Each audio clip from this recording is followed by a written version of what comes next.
The time is 6:30. I'm calling the Agenda Committee meeting for February the 12th to order. Before we begin, I will read the emergency evacuation announcement. In the event of an emergency evacuation, an alarm will sound. Everyone should exit the building by the way of the nearest stairwell in a safe and an effective manner. If the nearest stairwell is blocked by smoke, use the other stairwell. Do not use the elevator. Once you have reached the main floor, follow the exit signs to exit the building and quickly proceed away from the building. Please be mindful of others evacuating and of emergency vehicles. At this time, I will take a roll call vote for all those present. Please register your attendance by saying yes. Sorry, vote please. I'm in for a long night tonight with this group.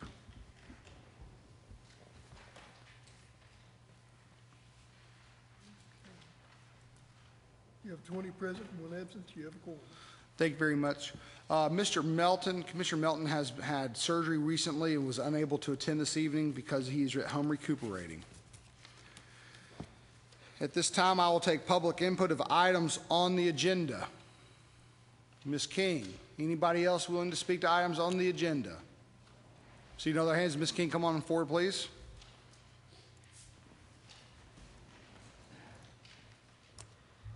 Thank you. I'm Linda King. I'm District 4, Citizens for Blount County's Future. And some of you already heard what I had to say at the space allocation meeting, so it'll be a repeat for some of you. But I want to start out by saying I'm not against Keep Blount Beautiful. However, I think all of you know that we are slowly but surely starting to defund nonprofits. And not only that, a few years ago, all the nonprofit groups were told they could not meet in the courthouse because of the cost of utilities. And I think that's fair, and as long as they treated everyone the same and treated them fairly. Well, now you have a nonprofit that is asking to have 2 rooms in the courthouse. And next month, what if you had another nonprofit coming to look for rooms in the courthouse? Or the fact that they'll be using our utilities, and we really don't know what that will cost. Another nonprofit could come to you and say, well, what will it, will you cover my utility costs? Because that's only fair. You're doing it for Keep Blount Beautiful. Now, I'm sure this organization does a lot of good for our community, but I think that we're opening up a can of worms by offering one nonprofit group space in our courthouse. I don't even know if it's proper to do that. At the meeting just now at the space allocation, they passed this forward and decided, I don't know if it was because I spoke or not, but that they would charge them to be in our courthouse. I don't know if that's proper to do either. However, I noticed that there is a lease in here for Congressman Duncan, and it's going to be for $400 a month. The Space Allocation Committee just decided to give Keep Blount Beautiful 2 rooms in our courthouse for $60 a month. So I think this is something that you need to consider. Like I said, we have a lot of nonprofits in this community, and I think we need to treat them all fairly. And I think this is really opening up a can of worms, so please think about it. Thank you.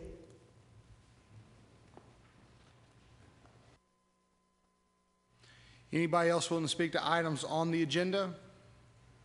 Seeing no other hands, we'll move for approval of the Agenda Committee meeting minutes of January 8th, 2013.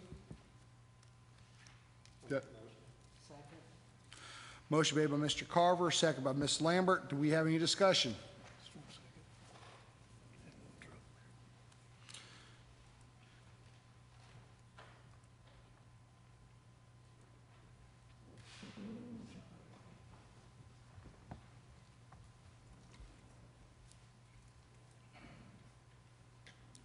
I think if people are voting, you can vote. I'm not exactly sure what's going on with the machine. I was just told we're having technical difficulties.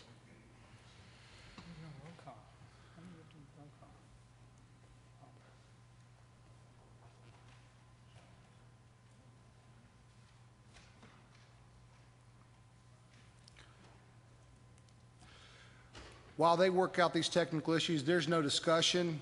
All in favor say aye. Aye. All opposed? Ayes carried. The agenda is, or the minutes of January 8th are approved. At this time, I will move for setting of the agenda.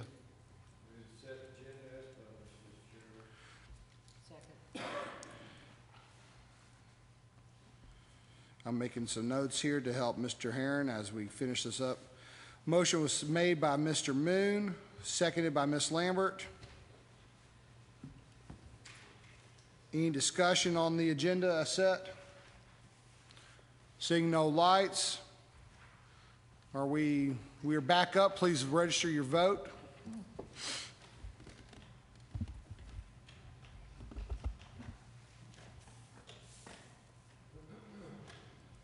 You have 20 yeses. Success. The agenda is set as published. We'll then move to item E, items for the consent calendar. Do we have anything? I don't see anything in my notes for resolutions for special recognitions underneath E1. Therefore, we'll move to E2. A, Blount Memorial Hospital Board of Directors. Do I have anybody that wishes to make a motion regarding that appointment? Mr. Chairman, I move items E, A, B, C, and D, full commission, consent calendar. There's a problem, Mr. Moon, item D, we have to vote on one of three names. We can't forward all three. The Tourism Authority, I'll move items 2A, B, and C. That's acceptable to the motion second. Mr. Farmer, you second the motion. Is that acceptable to you? Motion is to move items 2A, B, and C forward to the full commission, to the full commission consent calendar. There has been a second. Seeing no lights, please vote.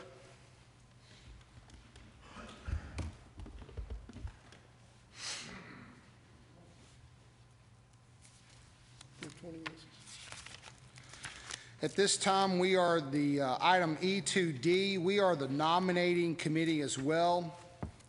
And we have been given three names to choose one of the three names for consideration to fill a vacancy on the Smoky Mountain Tourism Authority.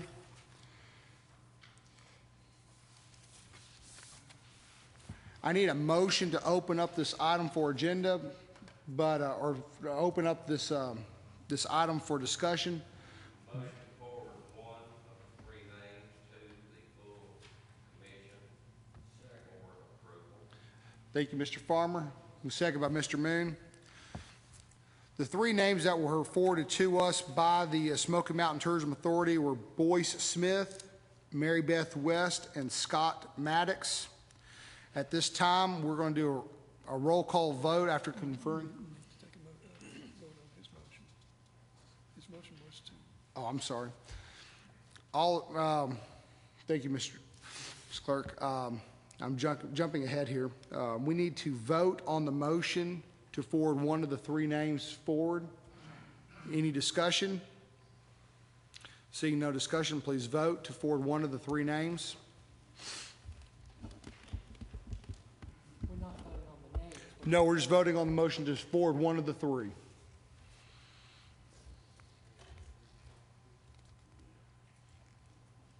You have 20 yeses. Thank you, Mr. Clerk. At this time, I'm going to ask for a roll call vote by alphabetical order for each person to vote for one name.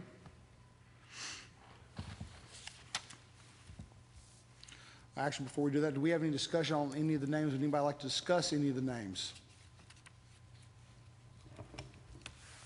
Seeing no discussion, Mr. Crawford, please call. Birchfield. Mary Beth West. Burkholder. Scott Maddox. Carver. Scott Maddox. Kaler. Boyce Smith. Farmer. Boyce Smith. Foltz. Boyce Smith. French. Boyce Smith. Gamble. Smith. Green. Harrison. Hasty. Helton. Kirby. Lael. Lambert. Smith. Lewis. Moon. Merle. Samples. Wright.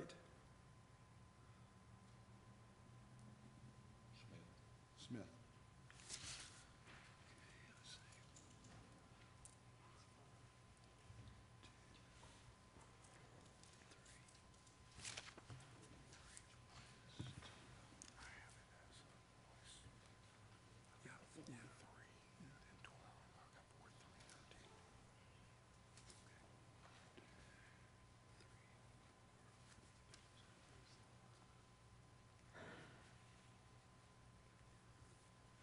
Okay, you have 13 for Smith, 3 for West, and 4 for Maddox.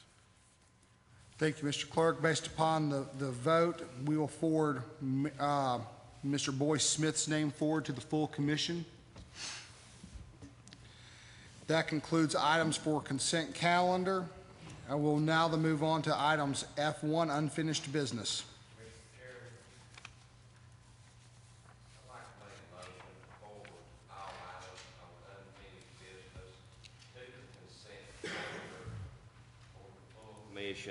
In that these were previously discussed at our January agenda meeting.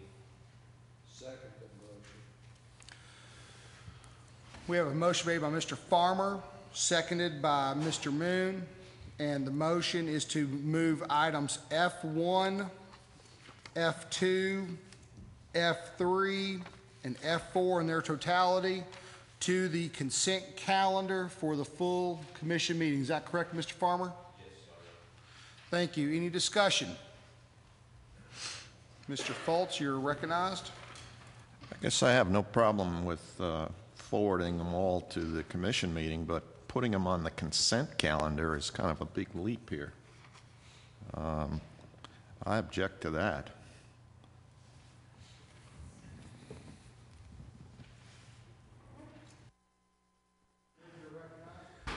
Thank you, Mr. Chairman.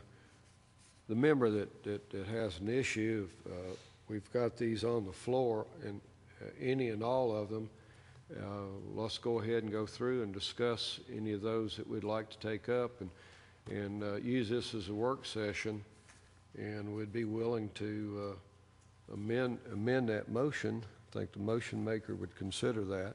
Thank you, sir.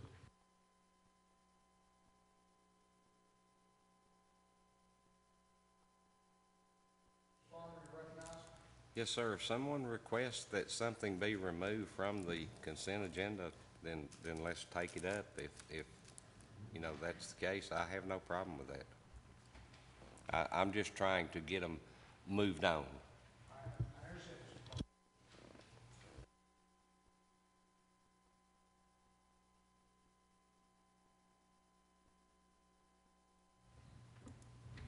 It's kind of hard to go through all of these at once. There's a lot of items, and I don't have my notes from the January meeting.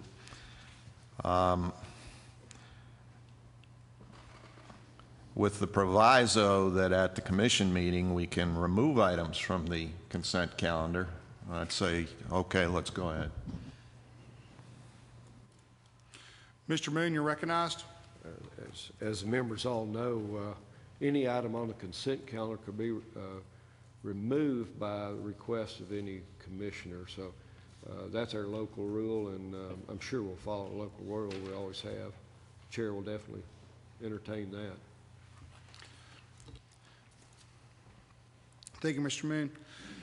Basically, we can forward all these items onto the consent calendar. Then at the next meeting of the full commission, if any one item desires to be removed from the consent calendar, at that time, a member of this body can make that request to remove one specific or however many specific items they wish to discuss at that point in time. Is that satisfactory, Mr. Fultz?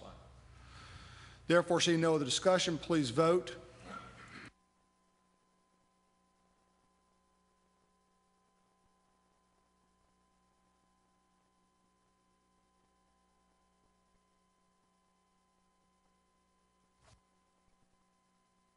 Items F1, item F2, item F3, item F4 have been forwarded on to the consent calendar for the February commission meeting. That concludes the unfinished business. At this time, we will go forward to item G, new business, budget transfers. You'll give me a second to get caught up here in my notes.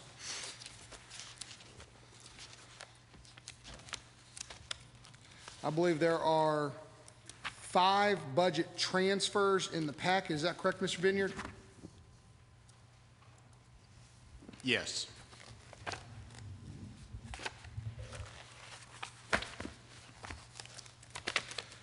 At this time, I'll take a motion on how to proceed forward with the budget transfers.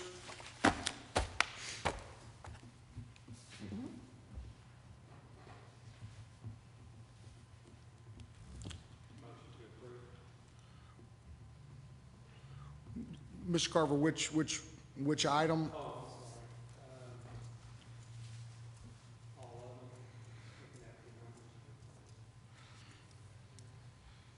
Okay, Mr. Carver, I show we have 5 budget transfers, general county for 2461, general county for 576, general county for 1273, general county for 26,000, and the general and the school fund of 13,290. Is everybody seeing the exact same thing? Yes. And your motion is to move all 5 forward to the full commission, is that correct? That's correct. Do I have a second? Second made by Ms. Lambert. Mr. Moon, you are recognized. Thank you, Mr. Chairman. All these come from the Budget Committee with recommendation, positive recommendation. Is that correct? That's correct, Mr. Moon.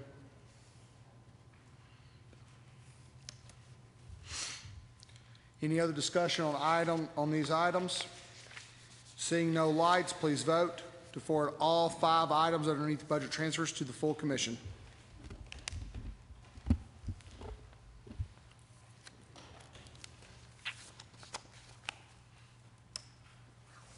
have 20 yeses. All 5 items are forwarded on to the budget transfers to the full commission. At this time, that we're moved to item G2, budget increases. There are 3 budget increases in the packet, and I will take a motion as to how to handle these. Motion made by Mr. Samples to move all 3. Second made by Mr. Kaler. Do we have any discussion? Seeing no lights, please vote.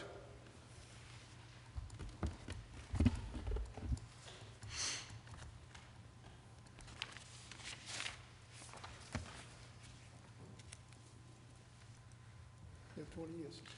All 3 items of budget increases shall be forwarded on to the full commission.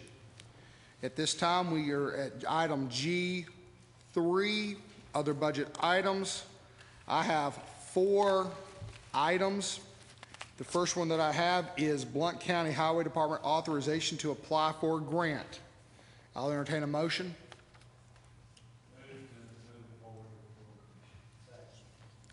Motion made by Mr. Lael, seconded by Mr.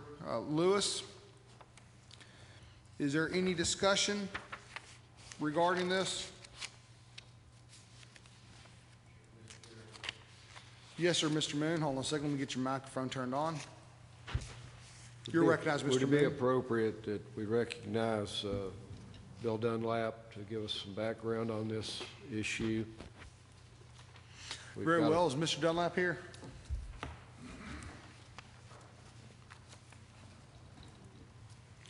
Mr. Moon, this is regarding the item 10. I knew if I come tonight talking about funding, somebody's going to say this need to go to budget first. So we put it to budget last night. I want to be able to apply for any and all monies I can for the repairs on Long Rifle Road. That's what this is.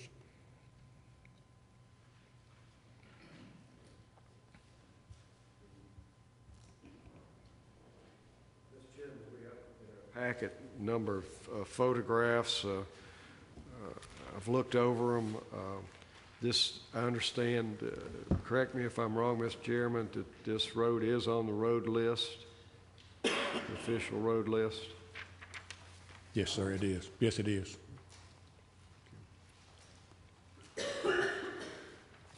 I guess my question is, I've read over the grant, but the authorization to apply, but I haven't really had a chance to look at C2RL's report that we have. And I was just hoping that maybe Mr. Dunlap could expand on it a little bit. So we can, if you want to move item 10 up, Mr. Moon, we can do that. I've got Mr. Sorrell here to go over what we found up there and what it's going to take, in our opinion, to repair this section of roadways. Okay, I'll wait. Okay, okay. Thank you, Mr. Chairman. Thank you, Mr. Chairman. And I might wait till it's brought up. I'm just curious if it's a matching grant, if it's what type. We don't. What type of? You know. All I want to do is be able, in a moment's notice, if I find money, to apply for a grant, and without having to come back, wait another month. Because we've got a situation up here that's close to what's happening over there in Cherokee, North Carolina, and we need to get it repaired. So. And what about the amount? You don't know about the amount of the grant either. No. Okay. We've already sent money. We sent our money that we've already spent off to TEMA. We had a request in here. I contacted our representatives back about the end of January and told them what had happened. We had over $1 million worth of damage that we've already identified. And we have sent that to TEMA. Their people, from what I understand, have already got that off to FEMA. That's the process that they go through to help get federal assistance. Right now, FEMA is tied up in the upper northeast. So I don't know how long it's going to take to hear back from them. So I want to explore every option I can find out there. This is a high dollar fix, and we're going to need some help with it, okay? If we don't get the grant, what then? We got to fix it. Pardon me? One way or another, we got to fix it. Okay. Okay. Mr. Dunlap, so what we have here tonight is we have two issues. One is what we're discussing right now is the approval for you to seek, find, and apply for grants. Yes. Got nothing to do with the financial side of it. No, no. Thank you for that clarification. Any other discussion? Seeing no lights, please vote. What we are voting on is the approval to forward on to the full commission to allow the highway department to seek out, apply for any grants that would help offset the cost of repairing a county road. Please vote.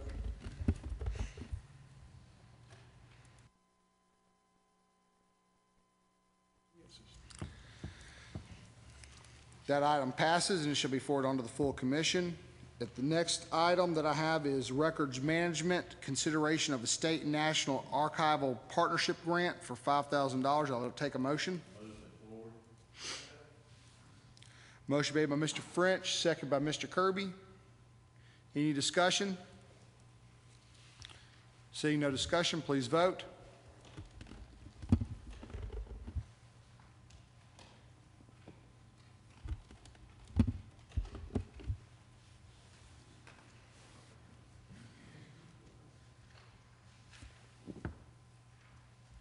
You have 20 yeses. Motion passes. It shall be forwarded on to the full commission. Next is the interlocal agreement for Blount County with City of Blount County and City of Alcoa regarding Blount County Animal Shelter. I'll entertain a motion. Motion made by Ms. Lambert. Second by Mr. Wright. Any discussion? Mr. Farmer, you are hereby recognized. Thank you, Mr. Chairman. What is the difference in this and G7? Why is it on there twice? If we're going to handle it under G7, we shouldn't be handling it as a other budget item.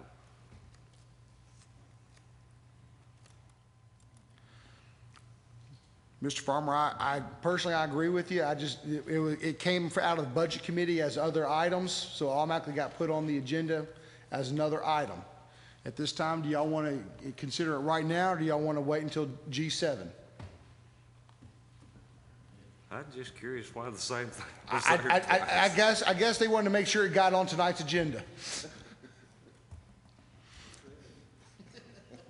It's there. Would you, It went through the budget committee, just kind of like what Mr. Dunn said. We wanted to make sure it got to the budget committee, so I guess that's how it landed up on the line. well, we have a motion made by Ms. Lambert. We have a seconded by Mr. Wright to go and take it up. As far as I'm concerned, this and G7 are the exact same. Therefore, we might as well handle it now because it's already been made and it's on the floor. Any discussion about this item to forward it on to the full commission? Mr. Farmer, you're recognized. I have a couple of questions, I suppose. This last night was really the first I knew of this, and then I started looking at it. And in looking at part of this, Mr. Vineyard last night at the budget committee offered some numbers, but as I see that, those numbers are only valid for 1 year. And then it's to be renegotiated, or it will be redone by animals. I'll ask that to the chair. You can ask Mr. Vineyard if you so choose. Mr. Vineyard, would you please provide us with some information regarding this? Because a lot of us only heard about this last night at the budget meeting. Could you provide us with some information about this, please? Certainly. The two draft agreements that you have were prepared by the county attorney. The impetus for this is a desire by Maryville and Alcoa to continue to enforce their own ordinances, collect the animals under their ordinances, but they desire to bring those animals to the Blount County Animal Center. The agreements have been provided to the advisory board of the Animal Center. They've reviewed them and have acted on them. That's why it's before you.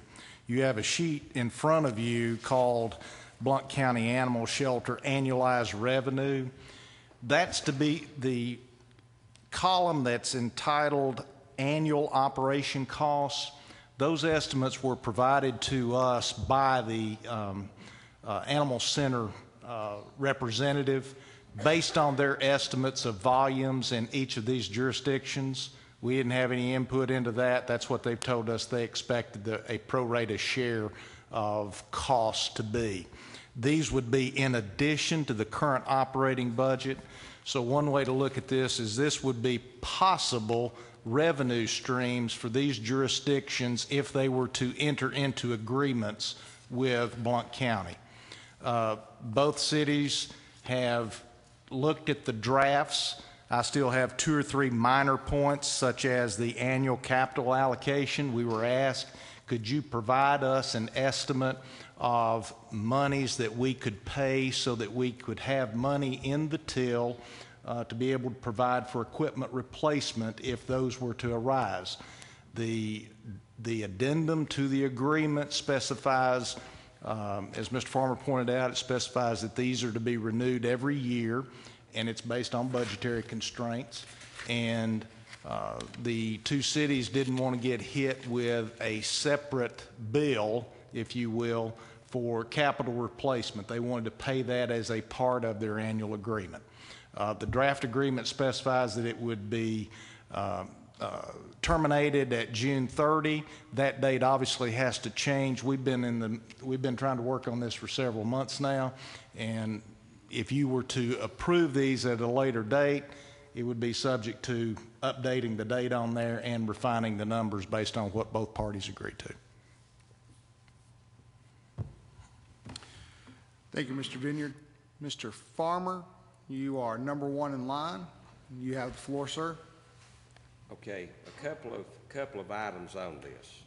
Now, you stated it's been Mr. Chairman, statement was made it's been presented to the cities. It hasn't been approved by either city at the current time, my understanding. Mr. Vineyard, do you know if it's been approved by any of the cities? It has not. The city managers were the folks who brought the request to our attention based on discussions they had with their elected representatives that they desired to move in this direction.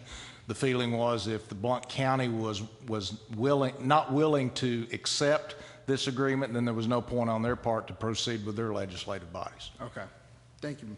And last but not least, just, I guess, a statement on it. If it's been being worked on for several months, I wish someone would let us know about it. Because I was asked about it a month or so ago and knew nothing. So my statement was not to my knowledge. So that is what it is. Mr. Farmer, all right. Mr. Moon, you're hereby recognized. Thank you, Mr. Chairman. Looking at the annual cost in the city, Maryville, $66,000, Alcoa, $17,250. I take that the initial payment is a buy-in, and then each year their participation on costs will be based on Appendix A, total cost of operation times the animals from Maryville divided by the total number of animals. I was worried about a cost increase of utilities, gasoline, payroll, whatever. That would take care of recognize those increased costs because it would be factored in. Their ratio would be taken against the total cost for that next year. So I don't want anyone, I just want to call that attention so you wouldn't think there would be $66,000 each year coming from Maryville. And I think there may be some thinking along that line. That's a one-time contribution. I also found that Maryville will still maintain their structure, their building. They have to pick up coyotes, they have to pick up raccoons. If there's a vicious dog bite, they still have to maintain that. So I just wanted to bring that piece of information to the body. So hopefully, I was unsure. I thought the $66,000 would be each year, and that was a misthought on my part. Thank you, Mr. Chairman. Thank you, Mr. Moon. Mr. Hasty, you're recognized. I think Mr. Moon just stated what I was, so this will not be every year. This is the amount that we will be receiving. It'll be depending on how many animals. Is that it? How much do we get an animal? Mr. Hasty, is that a question of how much we get per animal? Yeah. Mr. Samples, do you happen to know? I don't know what the rate per animal is. Do you, Randy? I could divide it out, I guess. Well, it's done by formula. Yeah, there's a formula specified in the agreement. Yeah, it's in the agreement. We paid. I don't know, remember. It's in the agreement. If you go a few more Gentlemen. pages, you'll see the formula. Gentlemen, Mr. Vineyard, the question was asked as to, Mr. Hasty had the question as to if we're getting, basically the way this works out is we're going to be getting paid per dog or per animal that comes to the shelter. I guess let me rephrase it.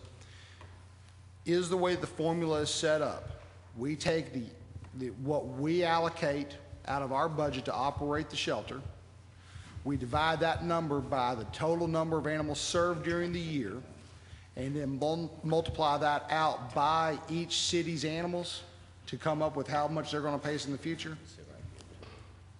In simple terms, it would be based on the volume of animals dropped off at the center by each of the collecting authorities. Page 159. The amount of money has the ability to fluctuate based on volumes, and I think that's all both cities are concerned about right now, is they don't want to pay a disproportionate share. If I were in their shoes, I would feel the same way. The key point is the Animal Center has provided us the dollar estimates on what they expect the volumes to be based on the data they've looked at with both cities. And I guess, Mr. Hayes, does that answer your question? It kind of does. I mean, and when you say that you understand that they don't want to pay more, I just remembered when this started, we got hit with a $250,000 bill, and didn't matter what we wanted to pay. It was that or do without. And then we paid $25 a dog. Mr. Lael, you're recognized. Thank you. Couple of points here, and I'm kind of uncomfortable with this. And at the budget meeting last night, I expressed some of that discomfort. But one of the things that the numbers that were projected on this are based on projection. There's no set value to those. Could be higher, lower, whatever. Second of all, in talking to some people associated with one of the cities, they seem to be not in favor of this process. So, and then thirdly, we're looking at a draft that could be changed significantly before, should approval be given to it, it could change significantly. And I think one of the key issues is the capital expenses that are involved in this. And rightly so, the cities are concerned about that. I have some reservations of that process right now, as Mr. Hasty said, that it looks like a $100,000 revenue stream, but that's gross amount based on an estimation.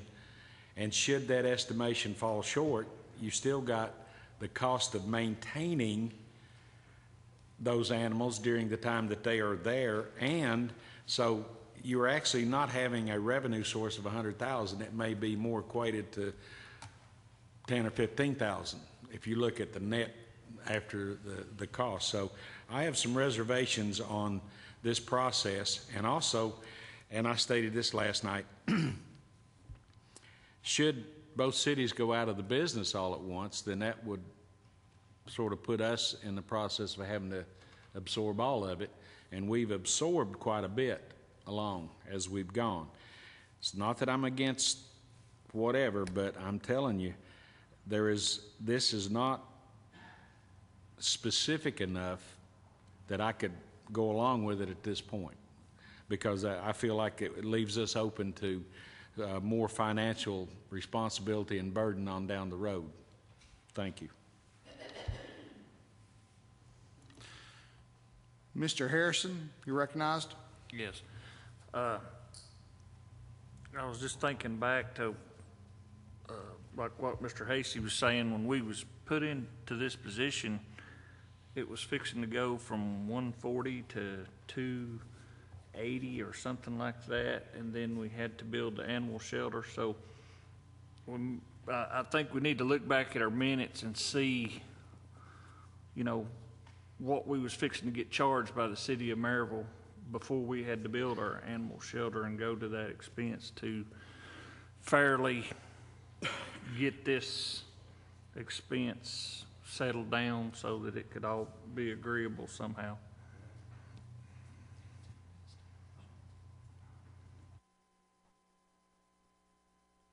Mr. French, you're recognized. Thank you, Mr. Chairman. I wasn't going to broach this subject, but since it's been brought up, I remember several years ago, like Mr. Hasty said, we were in the same situation. We were looking for solutions to our problems, and I think we had to go to Loudoun County, and Maryville did. They were handling it, but then they wanted to charge us, I think it was $256,000 a year. And I thought, well, I didn't think that was very neighborly of them, to be honest with you.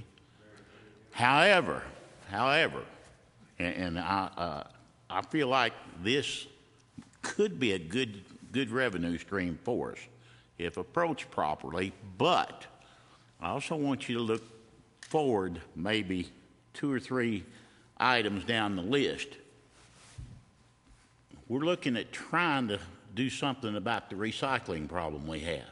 Maryville has some recycling centers, and we can work out a trade with them. They've already told us that's not for county residents, so they've already shown their unneighborly side again. But I think we might be able, and I don't put this in as a caveat.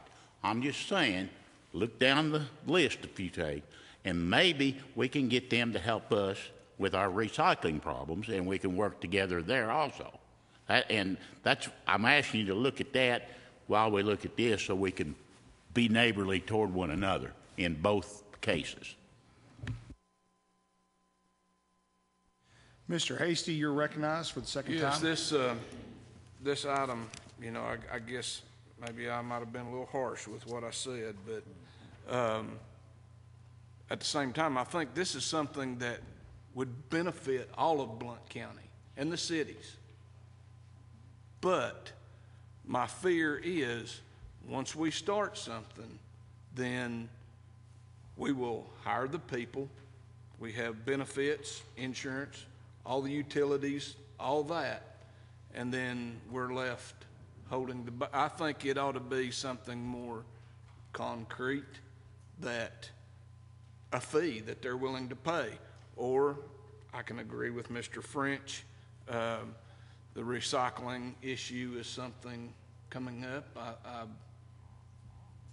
I would be interested in that, but I think we need to guard ourselves in what might happen down the road, and then there we are footing the bill for the whole thing. And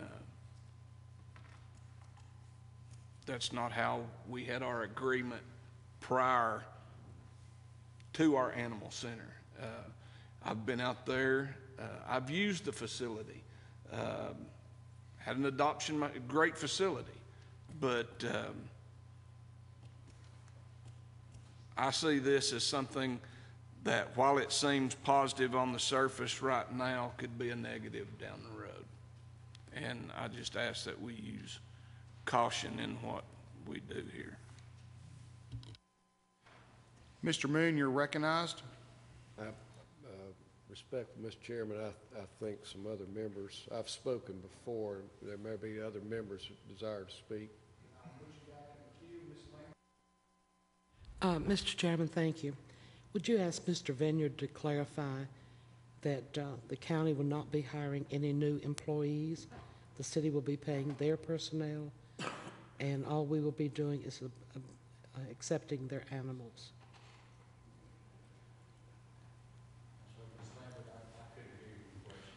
I'm about to repeat it, Mr. Lael.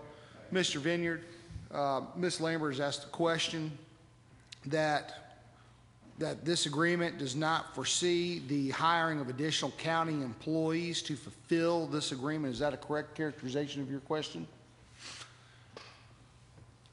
It's not a requirement on the front end. If I could, Mr. Moon made a statement earlier that I hope everyone understood. The two agreements before you are for Maryville and Alcoa. The page I've referenced with all the columns and the numbers on it assumes if everyone in the county other than Townsend went in, this would be the impact. The expectation is that if Maryville and Alcoa are going to pay $66,000 and $17,250 respectively for a full year of service on the front end, it's the buying in, that's their cost to enter into the agreement. The Appendix A references how the costs would be negotiated on an annual basis beginning in year 2. So you can divide $66,000 by 12, and that's what Maryville is going to pay if we approve this agreement and they approve the agreement. You can divide $17,250 by 12, and that's what Alcoa is going to pay on a monthly basis the first year. I just want to make sure that that was clear. There may or may not be additional staffing hired at a later date, but it'll be dependent on volumes. That's the key point. That's the advantage of them agreeing to pay to get in the first year, and then you've got a time to ramp up the operation and adjust to the volumes. I hope that clarifies. Thank you, Mr. Vineyard. Ms. Lambert, do you have any other questions?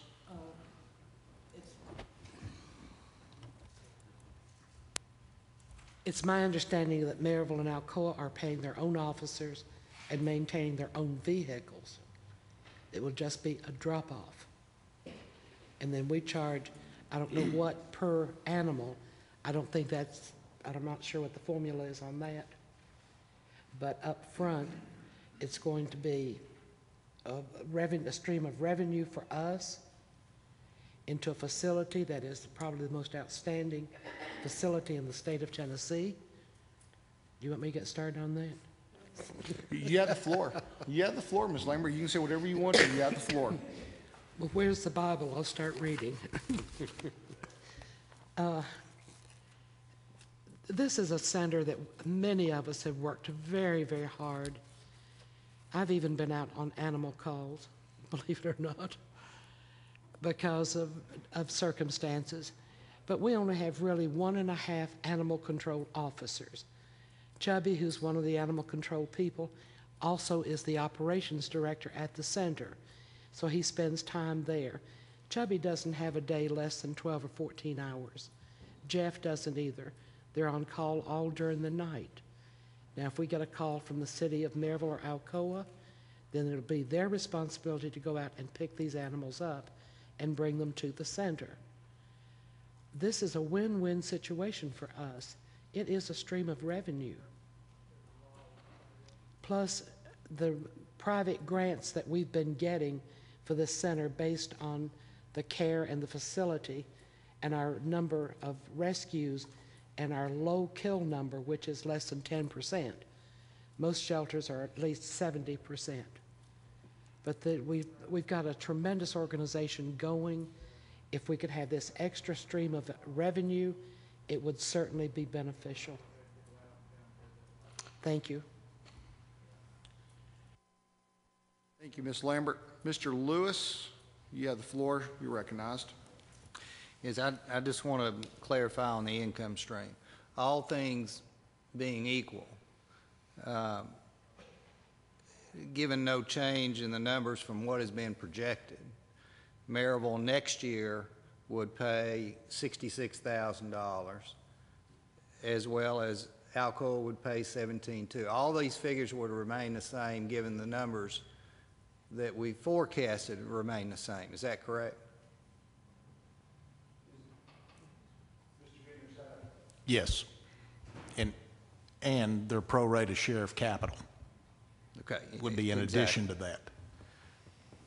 So this, to me, this is a great, this is a good concept. Anything that helps the three governments work together and do something in a more efficient way makes perfect sense to me. And if we're subsidizing the center at this point with county funds, and this helps alleviate us from doing that on an annual basis, this seems to be a win-win for everybody. So whereas this may not be the exact agreement that we end up with, it certainly seems like a good agreement to start with, to submit to the cities to see if it's something that they're all in agreement to.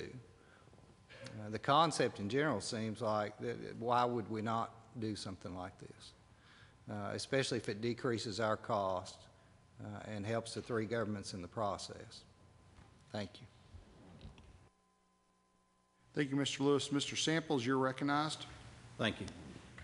I would echo what Mr. Lewis said and point out that since day one, we have attempted through the adoption process, whatever we can do to have zero impact on our budget, and this is part of it. The other important thing that's not been brought up is item 10 in the agreements. The agreement can be terminated by either party upon giving 6 months' notice. If it doesn't work, we can get out. That's the bottom line. You know, if we realize that it's not working out the way we want it to, we have an out, or they have an out, either one. And I agree with Mr. Lewis. We should be looking at ways to consolidate services, not just build more services or duplicate services, I guess would be what I want to point out.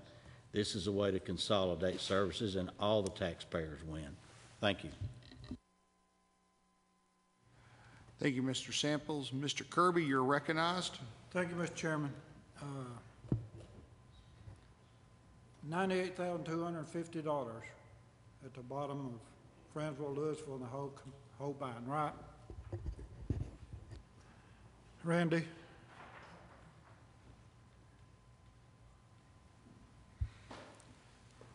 is this going to require any more personnel to be hired at the animal shelter? Does anybody know that? I think Mr. Vineyard's already answered that question in the statement that with the agreement that's in place right now, we are not looking at having to hire any new employees. But if volume grows, then it could become a possibility that employees would have to be hired to handle the increase in volume. Is that correct, Mr. Vineyard? I don't mean to put words in your mouth. A lot of, as most of you know, the functioning of that center is very critical and relies heavily on volunteers. We can't control that, so there may have to be staff hired. I can't predict that. All I'm saying is, if you consider favorably the two agreements, we're prepared to collect somewhere around $93,000 from both cities to help make that center operate more efficiently with the increased volumes. Mr. Kirby, you have another question? Yes. My understanding now, City of Maryville residents pay taxes just as well as our county. They can take dogs out there personally to our shelter. On the other hand, what Mr. French says about the recycling, city people pay a tax inside the city to recycle, and that's why the city is saying we can't take our recycle to the City of Maryville. So in the long run, if the volume at the shelter now, if we're handling the volume at the shelter with the personnel they've got, with the money we allocate for them, as long as it don't get into our budget and we have to raise allocations for those. Thank you, Mr. Kirby. Next up, I have Mr. Helton. You have the floor, sir. Thank you, Mr. Chairman. $93,000 is what those two cities would be contributing. So are we saying that we're going to be able to cut $93,000 out of the budget of the animal shelter?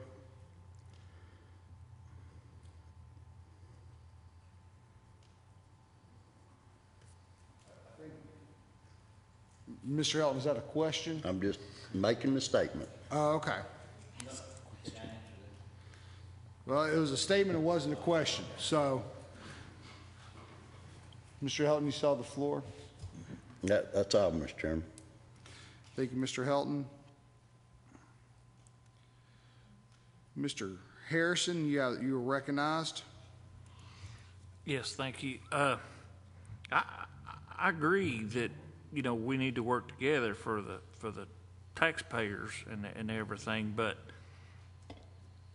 my issue seems to be the price. If both cities are now going to pay us 90-something thousand or whatever it is, and back when we didn't have it, we was paying Maryville 150 or 60 or whatever it was, and then they was fixing to go up to 280. My thing is just looking back at what we used to pay the city of Maryville and keeping this a little bit fair. I mean, I don't understand why would be doing it so cheap.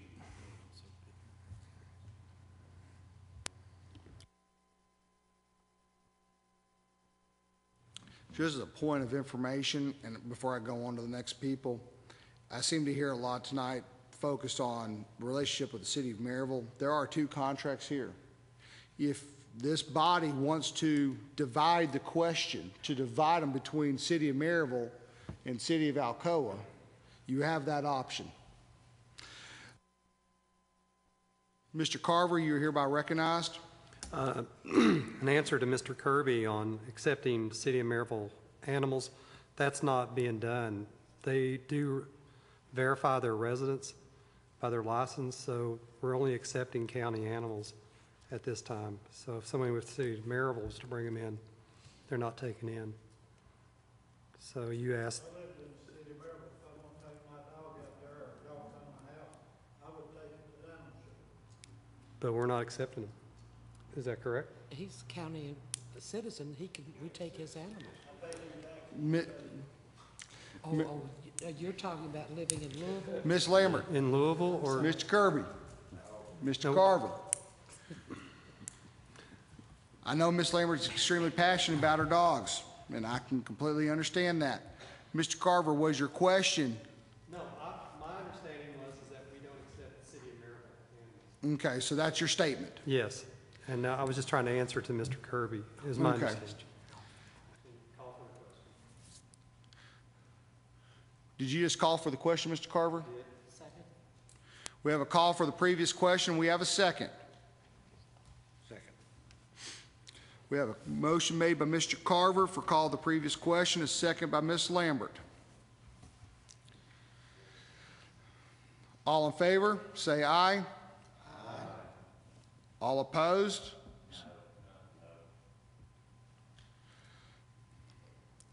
Judging from the ayes versus the 3 noes that I heard, I'm going to say the motion carries. Call the previous question as passed. We are on to the full vote then. Please vote on whether or not to forward combined item G7 and other budget item number 3 forward to the full commission. Please vote.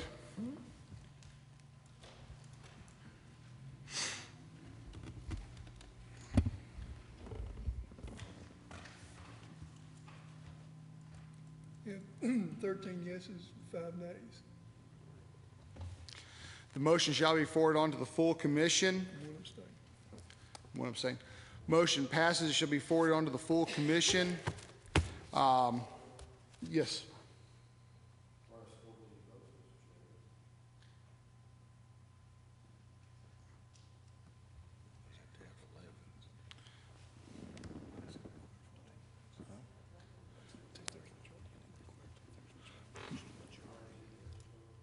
Mr. Moon, can you please elaborate why it requires 2/3? It should not.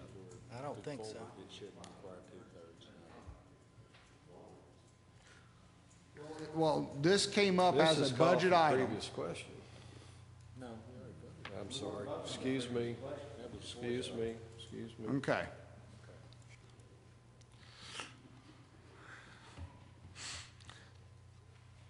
"13 yeses, 5 noes, 1 abstain.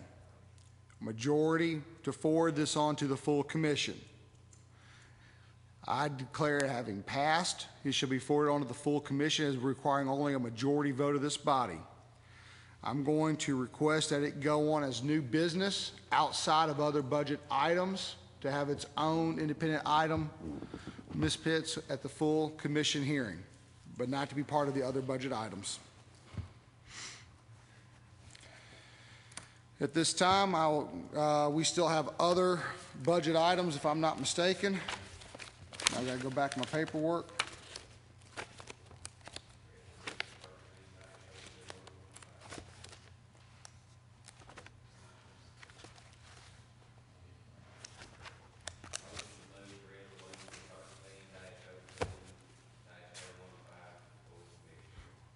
We have a motion made on the floor. Is there a second?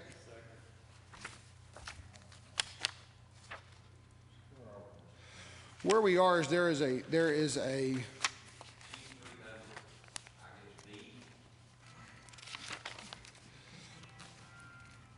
I don't have a G. What is it? This is what I'm trying to figure out. What I have is a grant procedures and grant worksheet. Is this for information only, or do we have to approve the forms, Mr. Vineyard? We have to approve the forms?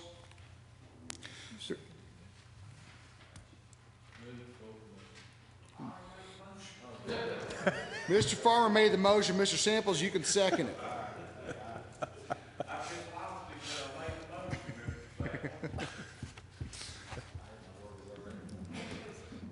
Apparently, there's a section that's item G3D that is unnumbered, that is loosely in my packet, and I apologize for that.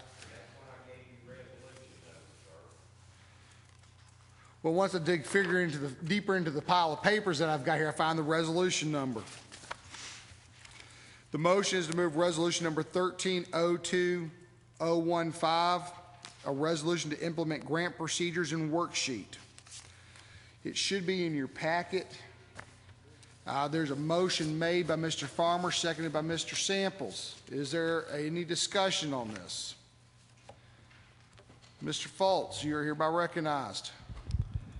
Yeah, I'm trying to review this on the fly. And I just have a question with the permission of the chair. Will this tell us whether a grant is going to, what the length of the grant is, and if it mandates hiring people who will be here beyond the grant? It's probably an awkward way to say it, but that's what I'm worried about.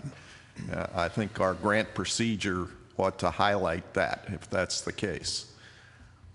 Mr. Vineyard, you recognized to answer the question. The intent of the new grant procedures is to do just that, identify the cost to the county in the event we apply for a grant. Most grants require match, some of them are in kind. What we've done is met with every department in county government and the elected office holders who are in the practice of applying for grants, and they are in concurrence with what we have crafted. This, in essence, is a team product. So I'm looking for a place where it would tell us number of people that are going to be hired as a result of the grant.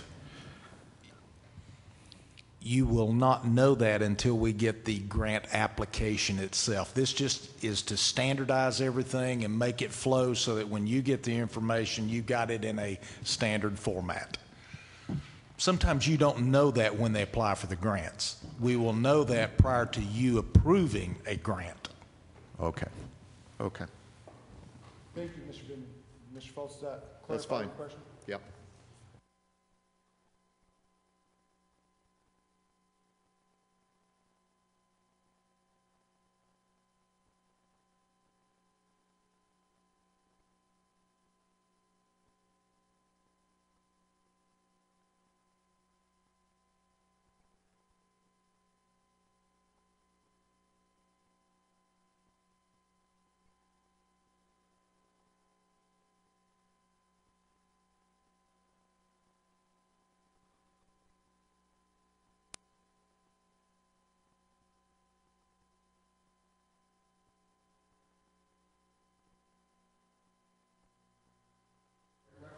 Thank you. As I went through this, and I may have missed it, and so you can help me out with this, on the workman's comp part of that, due to an accident on work site or area, are there provisions in there that spell out that there should be drug testing for those made mandatory if there is a claim made for workman's comp? I missed that in there, and if it's in there, I would like for someone to tell me that. And if it's not, I'd like to add it to it. Mr. Mayor, I don't see Mr. Stallings here tonight. Do you know the answer to that question? I don't see it in this particular submittal, but I do think it is somewhere else in that handbook. But I will check with Mr. Stallings and make sure that that's in there, if that's the wish of the commission. Could you let us know before next? Yeah, I will. Yes, sir. I understand that's a state requirement that there be mandatory drug testing for on-site accidents where a workman's comp claim is filed, and I would like to see that included if possible. I know that there's possibly maybe some added expense that would involve, but then on the other end, you've got, since we're self-insured on all our insurances, that may help us in the long run. Thank you. Just as a point of information, Mr. Lell, you sound like you're wanting to make modifications to the employee handbook. Not if the mayor and Mr. Stallings can satisfy that requirement at the next meeting. There's no need to modify. I just could not find that as I read through it, and you know, I'm not infallible, so I hope to ask someone who might know in that case. Mr. Chairman, I think that is a good question. I would want to know that myself, so I agree with Mr. Okay, Whale. thank you. Thank you, Mr. Mayor.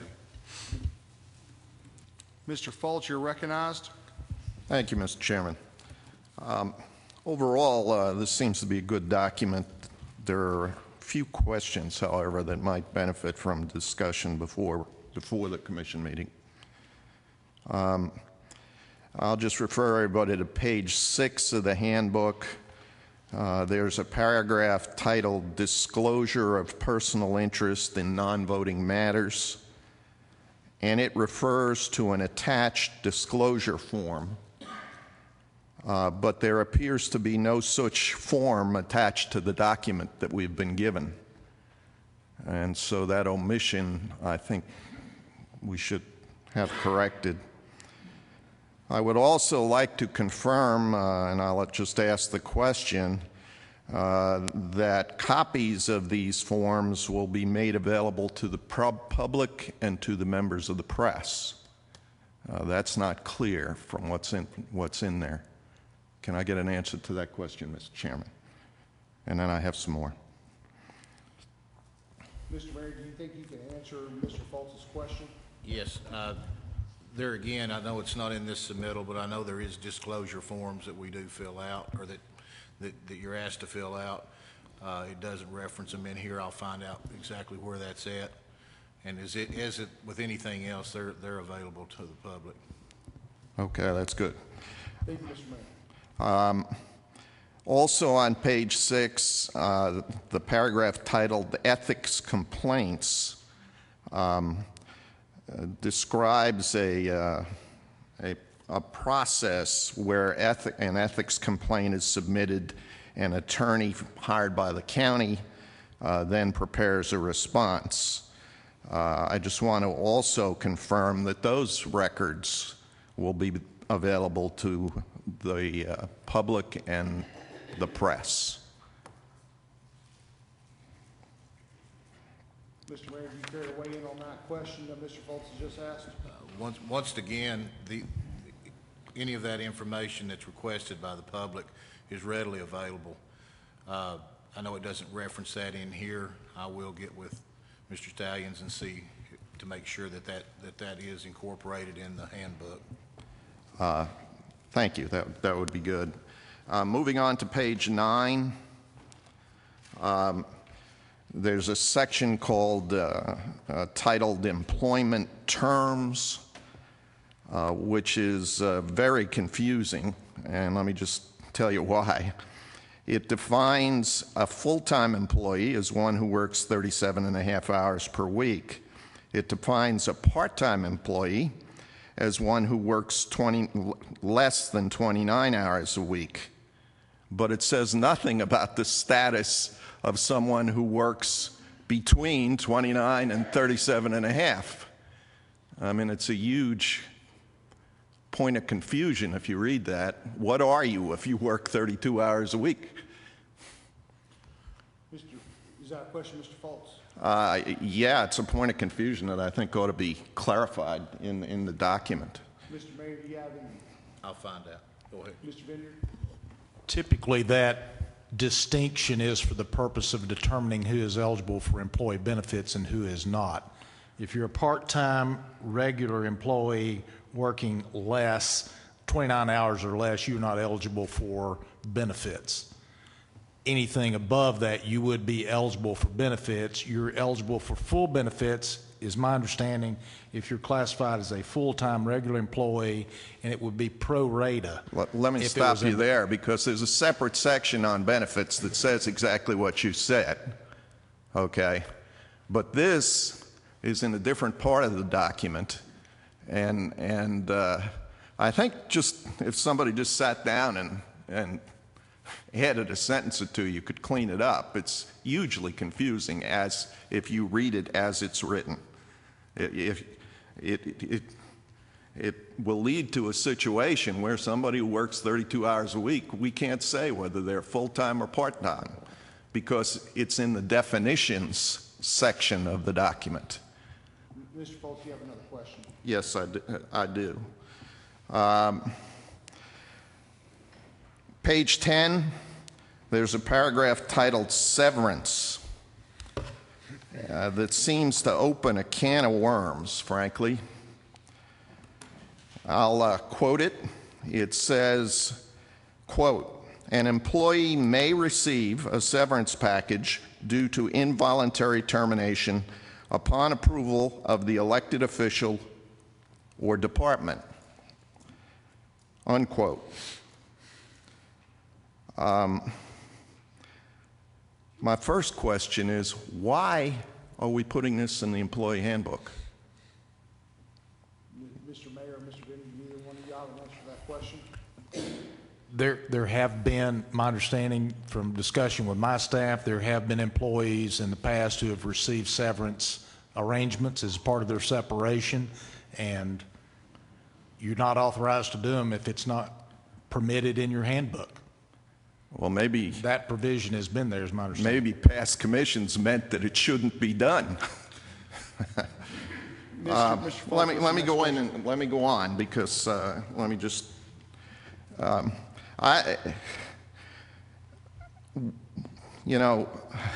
opening this severance issue raises lots of questions, and I think we could use a little more clarity.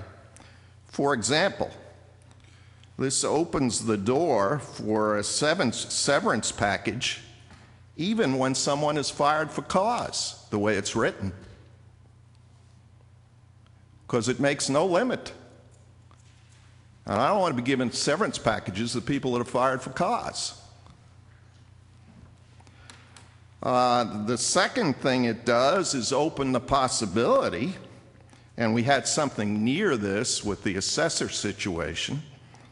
It opens the possibility where an official who loses a primary can decide to give some of his favorite employees very nice golden parachutes, and we'll have nothing to say about it. This is a Pandora's box. If we're going to put that in, then we ought to have some very clear guidelines on just what a severance package can consist of. And frankly, I think severance packages ought to be a subject to be approved by this commission.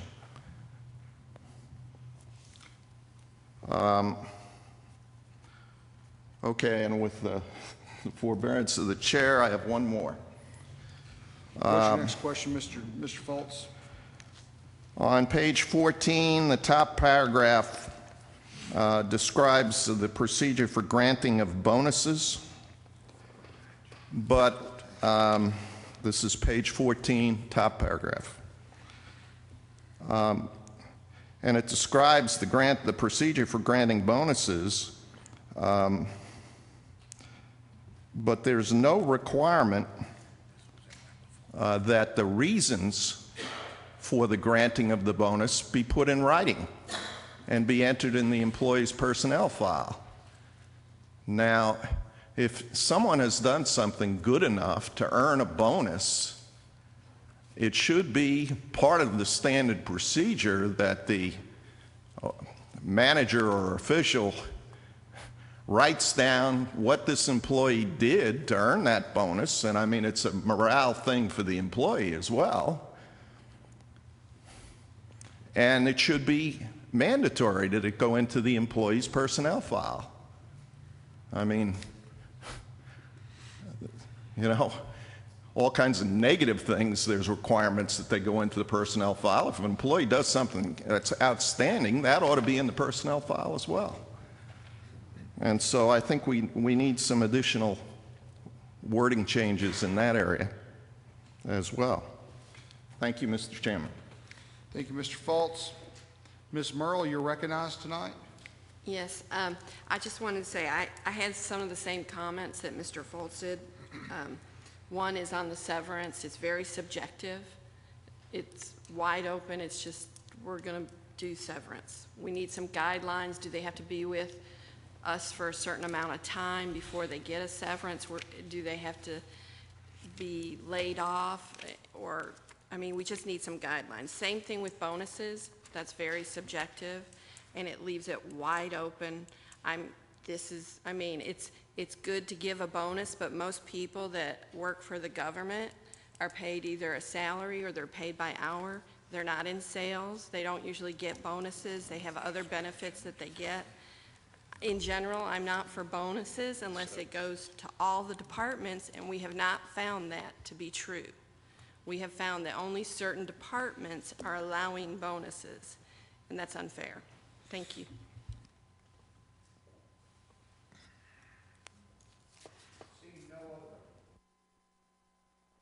No other lights lit. Please vote to forward this on to the full commission.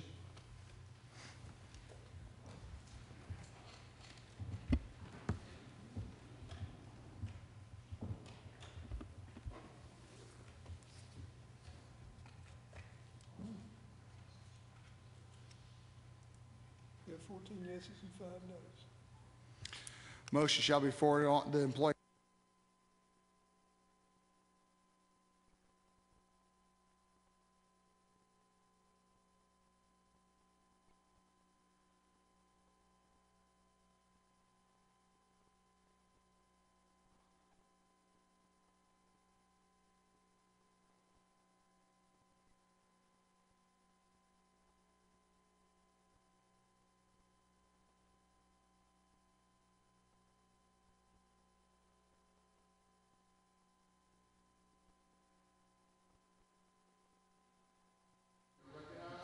Thank you, Mr. Chairman. I'd like to make a motion to amend the rent amount to the amount in the contract for Congressman Duncan, I think is $400 a month. Is that correct? And take the square footage of his space and apply it to the space that Keep Blount Beautiful's requesting. I know that's going to be messy arithmetic, but that would keep the square footage equal in the courthouse.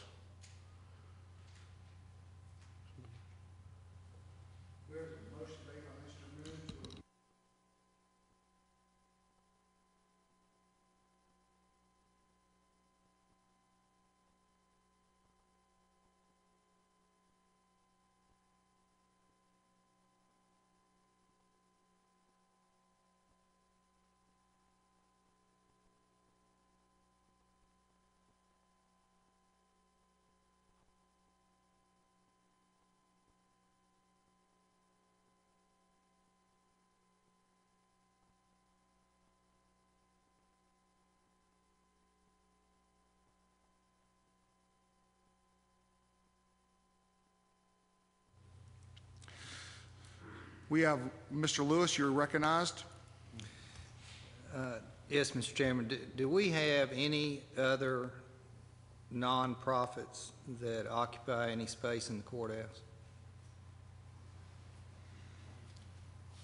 Mr. Carver, you're the chairman of the Space Allocation Committee. Can you answer that question? Not that I'm aware of. Mr. Lewis, you have another question, or? Well, I guess what I worry about is using government space for nonprofit organizations and where this is going to lead us down the road.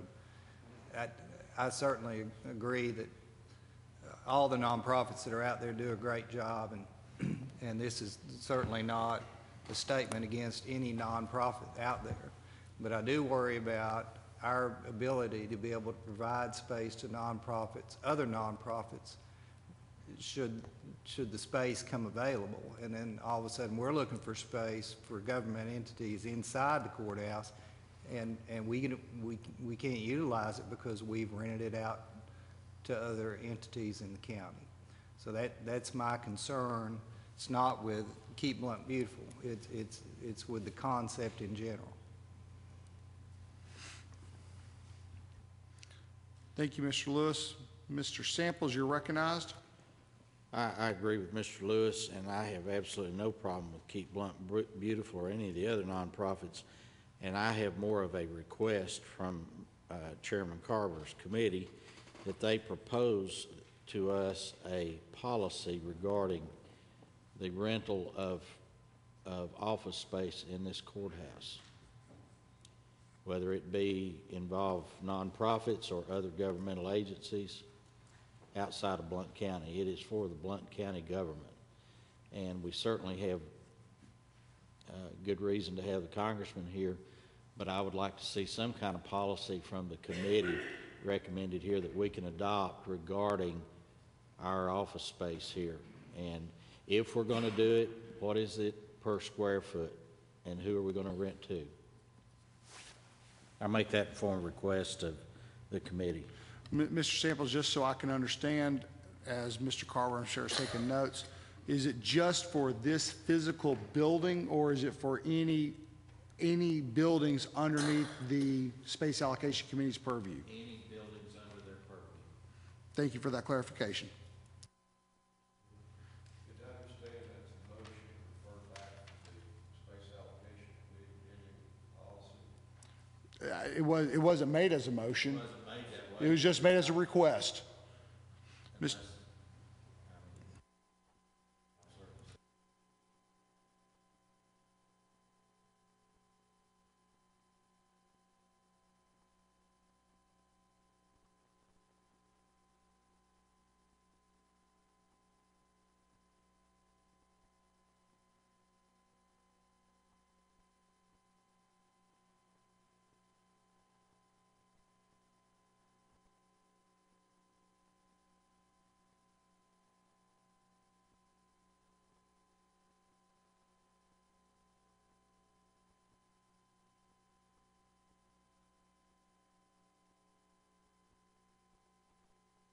We have a second to that motion. Is there any discussion on that motion?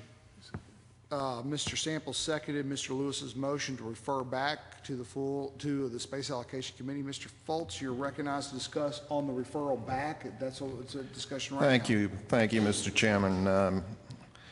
I don't know how you're going to make a policy on this. If you do it for one nonprofit, you got to do it for everybody. And I think that puts the county in a terrible position. So I don't know how a policy can be made. Okay, a policy may be that we don't do it. Okay, I accept that. Good point. Lewis, you're hereby recognized. I'm sorry. Being no other board lit, we are now then voting on the motion to refer this back to the Space Allocation Committee pending the creation of a uniform policy. Please vote.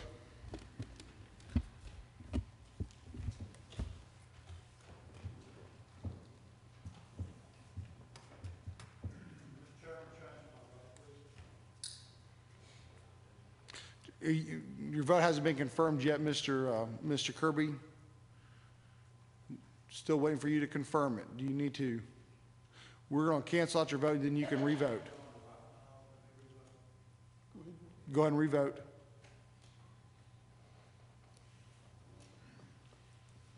You have 18 yeses and 1 no. Was that what you wanted, Mr. Kirby? Yes. All right. It is the motion made by Mr. Lewis and seconded by Mr. Samples passes. It shall be referred back to the Space Allocation Committee. Mr. Carver, I guess you'll have to convene that committee again. Next item is item G6, request from Congressman John J. Duncan Jr. for district office space in the Blount County Courthouse. Motion made by Mr. Farmer, seconded by Mr. Kirby. Mr. French, you're recognized for discussion. Just as a point of discussion, if we refer one back, if we're going to rent space, do we not have to do that for all of them that we're renting space for until we have a policy, Mr. Kirby? That's just a...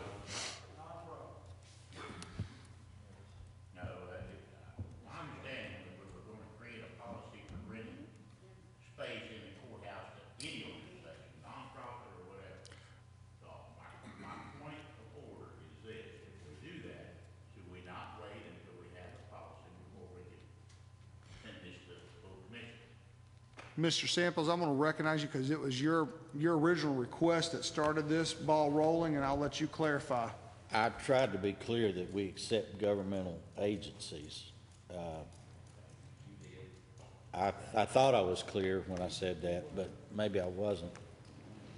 So you consider Congressman Duncan a governmental agency? I would think he would qualify as a governmental. Just making sure. Thank you very much, Mr. Samples. Mr. Moon, you're recognized. Thank you, Mr. Chairman. I think providing access to our constituents to a member of Congress would be of great service to our constituents. So I think that's a special case. And I do understand the Commissioner's concern about being uniform, but this would definitely be an exception. Thank you, sir. Seeing no other questions, please vote to forward item G64 to the full commission. I'm sorry, Mr. French hit his button before. Mr. French, do you want to still continue to talk? You hit your button. Okay. Please continue voting.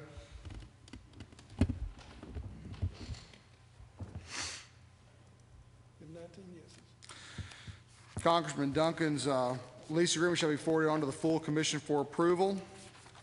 G7 has already been discussed ad nauseum. We are therefore moving to G8, setting of a public hearing regarding resolution to amend the zoning map of Blount County, Tennessee from R2 Rural District 2 to R1 Rural District 1 for property located at 6250 Paul Boone Road.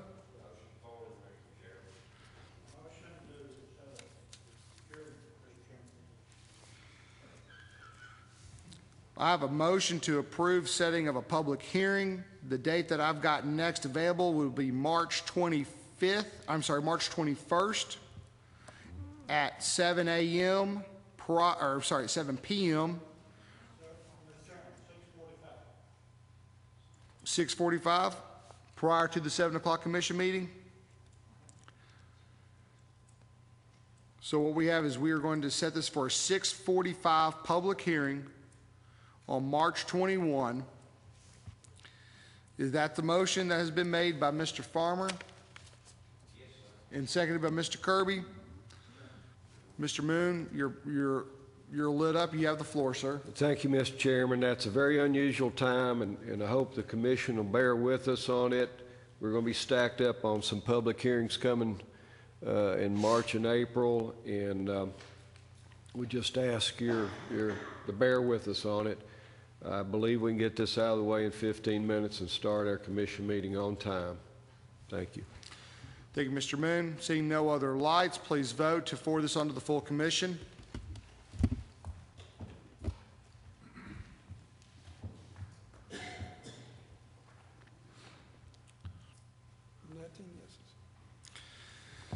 Motion shall be forwarded on for the full commission for a March 21 public hearing date at 6:45 p.m. Next item is G9, resolution to establish an ad hoc committee to study solid waste. Motion made by Mr. Farmer, seconded by Mr. Kirby. Any discussion? Seeing no discussion, please vote.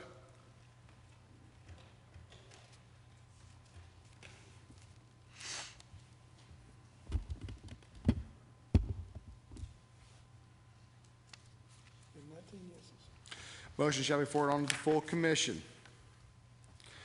Next is item G10, discussion regarding potential scope of work and funding avenues to repair Long Rifle Road.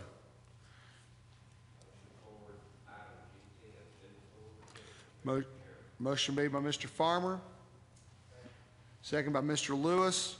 At this time, the chair is going to recognize Mr. Dunlap and Mr. Sorrow to fill us in about what we're dealing with.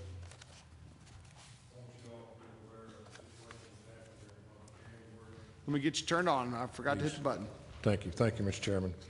We had some major problems during all the 12 inches of rain we had in the month of January. It basically done to us what it did to 441 going into Cherokee.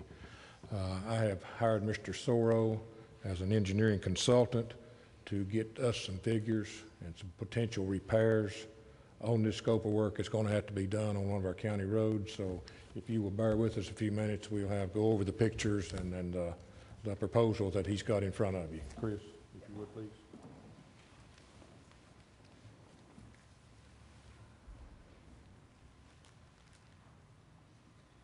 Thank you, Mr. Dunlap. What I want to do is let's just sort through these photographs first of all. Mr. Dunlap has described, and you're looking at the first photograph here. This photograph was taken on January 21st, right after the snowfall, and you can see where the slope has failed significantly here on Long Rifle Road. Now, it's a little difficult to see the scale of this, but what I want you to know is the slope failure is in the vicinity of 60 to 70 feet tall. Okay, it's a very, very significant failure. You can see where the scarp line has occurred and the snow is gone. What I want you to know is the trees that were on that fill slope, 18 and 24-inch diameter trees, are literally in the bottom of this basin, snap like toothpicks. I mean, there's very significant slope failure. This particular photograph, and what's a little alarming about this, is I was back on site on February the 6th to take a look to see what had happened. We'd had a little more rain between the 21st and the 6th, as you might remember. I want you to see this is a photograph from the opposite direction on February the 6th. And you'll notice from this photograph how significant that failure is, and you'll also see how the area underneath the pavement itself has been undermined. The gentleman standing in this picture is actually Steve Garner with Blount Excavating. I asked Steve to accompany me to the site to take a look at this because any type of repair we're going to have here is going to be particularly significant and difficult to execute. Want you to also look at the edges of the pavement in the bottom portion of this picture. You can see from this photograph how the pavement is giving way. That's happened over the course of not just the month of January, but has begun to move over time. Mr. Chairman, if I could, I'd like to pass a couple of samples around, if that's okay.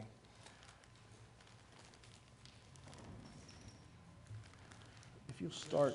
This is the sand, actually. This entire fill slope consists of this sand material. What I want you to look at is this is sand in an unconfined state. And even worse than that, what I want you to see is how wet that is, how saturated that is. And you can see what's basically happened with a sand condition. Just think of your child's sandbox. The same kind of situation happens. Sand unconfined tends to fail. And that's precisely what's happened here. And so I wanted you, that sample was taken actually out of that fill slope. Now, on the morning of January 21st when I was there were three major solution channels where the water was coming literally out of this fill slope, and it was coming out in such a manner that you could actually hear it. You could actually hear the water coming out of the slope. That's how significant it was.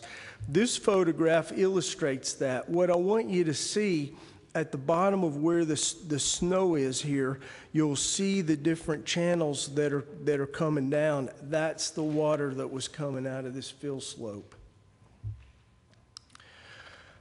This is another photograph that illustrates the failure along the edge of the pavement. The County Highway Department has worked trying to maintain this, and I need to tell you, it's just one of those things that at the time you accepted this road, really there was no way to tell that material was underneath it because the entire bank was vegetated. So it's not something that you would see, but you can see some work has been done over time to try to protect this situation.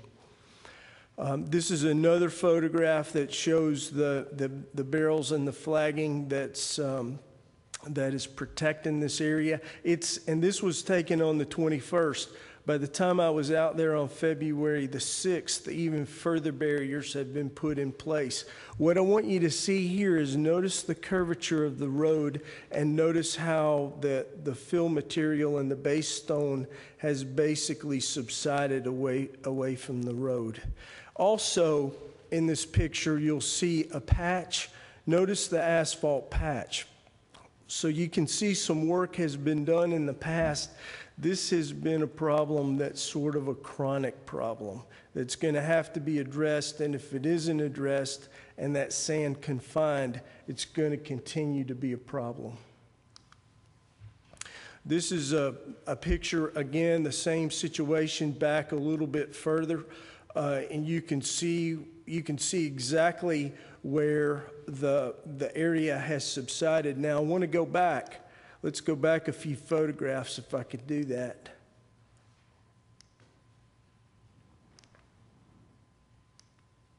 That photograph compares with that photograph. That's what I want you to see as to how bad that had gotten between January 21st and February the 6th. Notice how much closer to the asphalt that failure is.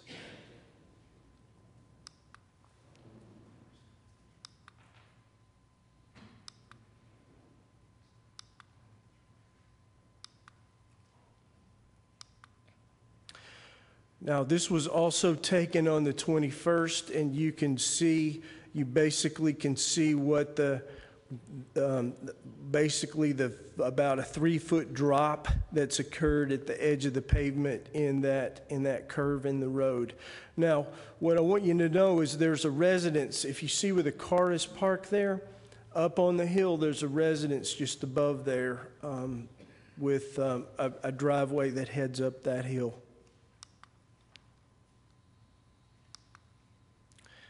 Okay, we looked at that photograph. This is a photograph of the base stone. This literally is what's supporting the road. And you can see where the shear line is underneath the bottom of the base stone. It's just a matter of time before the rest of that ends up in the bottom of that ravine. This was a very striking photograph. This crack was not there in the roadway on January 21st. It was there on February the 6th. This will tell you how quickly this thing is moving. Any major rain? Okay. Have you ever been up there, sir? Okay. This is probably 50 feet down from where the major subsidence has occurred. What I want you to see here in this photograph, look at the top left-hand corner. Notice that the ground has not significantly dropped at that point, and yet the subgrade underneath it has in fact failed.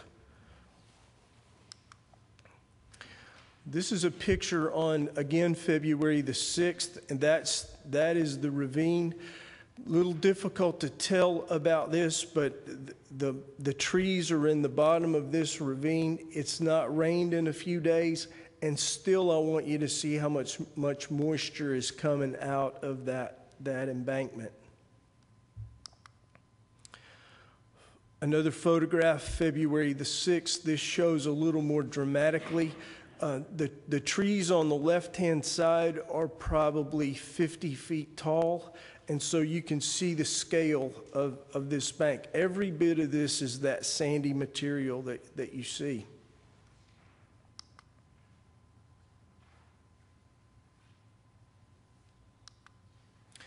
Now, I've got another sample for you. If you'll pass. This one? Take this one. East Millers Cove. East Millers Cove Road.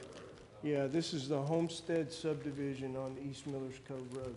If you'll take this one, Bill, and go ahead and pass that one too.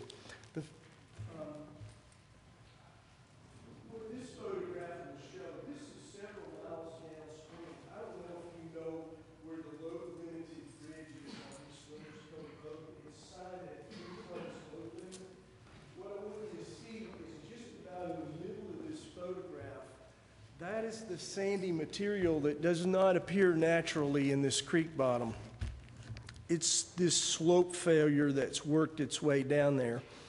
When Mr. Dunlap and I first visited the site on February the 18th, very clearly the stream that drained out of the Homestead subdivision was turbid, literally looked like chocolate milk.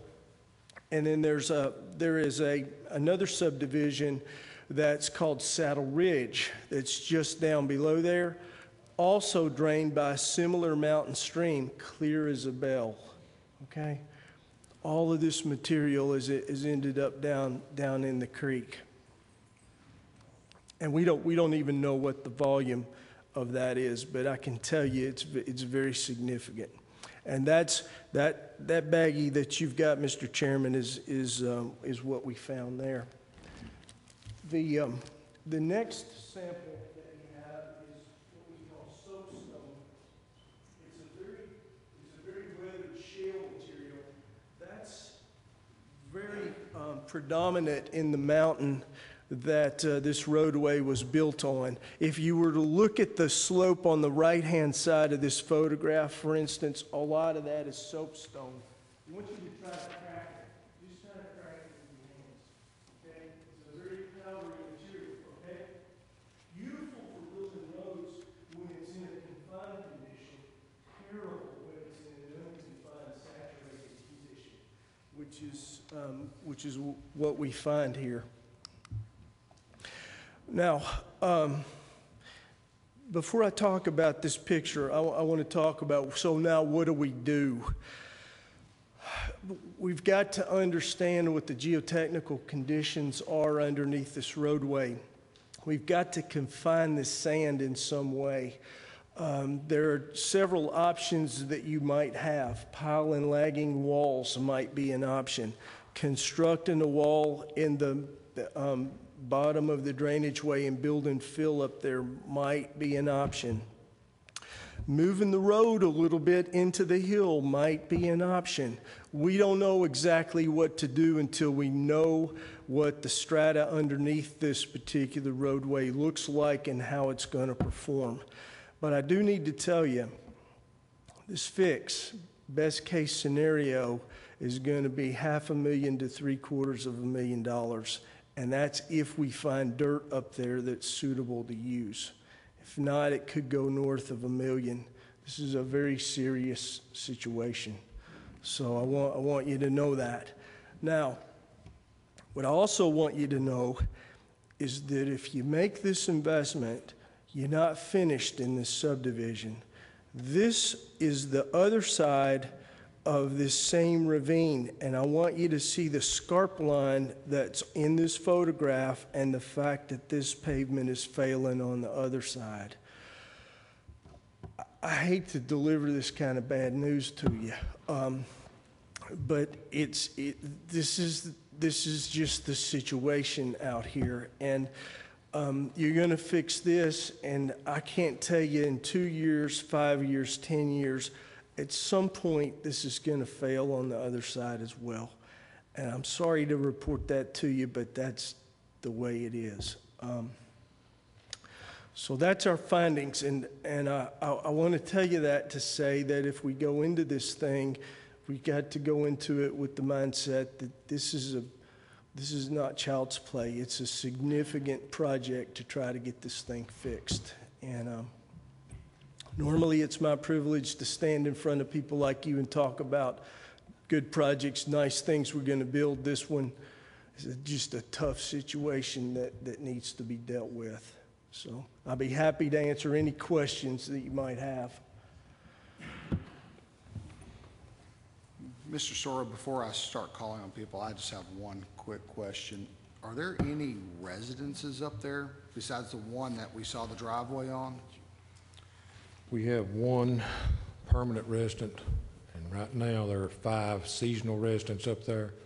And the sad part about it, every one of them is on the Sevier County side of this problem. That's where we, as Blount County government, which we have accepted this road, have the problem. Right now, we have one partial lane open for emergency vehicles. From what I'm seeing on this road will be closed completely very soon. If it gets on cracking in and asphalt starts falling off, I will have to close that road completely. That's going to put any emergency services coming out of Sevier County to get to these folks that's living up there. So it's something we're going to have to do. I'm sorry, but we're going to have to do it. Can't tell you anymore. I know there's more being built, but they're on the Blount County side of it. But that's what we got. Thank you, Mr. Dunn. Mr. Moon, you're recognized. You have the floor, sir. Thank you, Mr. Chairman. Mr. Dunlap, has there been any litigation involved this road? Not on the road. No, not on the road. The county was sued by the developer, I think, on the onset of this development several years ago, 2005, something like that. The county lost, and we ended up having to accept them. So, yes, we ended up having to accept the subdivision, yes. So, no, the chancellor's helped us accept this road. Yes, a decision. Yes. I personally was opposed to it. I voiced my opinion to the planning commission and all this, but you know, it didn't work. We lost. Bottom line, we lost. Thank you, Mr. Chairman. Mr. Fultz, you're recognized. Thank you, Mr. Chairman. Who was the principal of the developer that gave us this road? Mr. Fultz, I don't remember who they were. Jeff, do you remember who started this thing? It was Natera, that's right. Natera Land Developers. What's the name? Natera. N-O-T-E-R-R-A? I think so, yeah, something like that. N-A-T-E-R-R-A. Yeah, we shouldn't forget that name. $1 million ought to give us a long memory. I guess I have another question for Mr. Soros. I'm more interested in, I understand this is a very serious problem, but we don't need any more of these opportunities. Is there some kind of engineering review that we could do that would identify these kinds of looming problems? Yes, sir. There are things that you can do to try to alleviate these problems. Yeah, what I'm getting at is there an engineering review that we can do before we accept one of these roads from one of these developers? Yes, in terms of compaction monitoring and the characteristics of the road, all of those things. My understanding is, and I could be wrong about this, Mr. Dunlap could tell you this, but my understanding is that this originally was going to remain as private roads.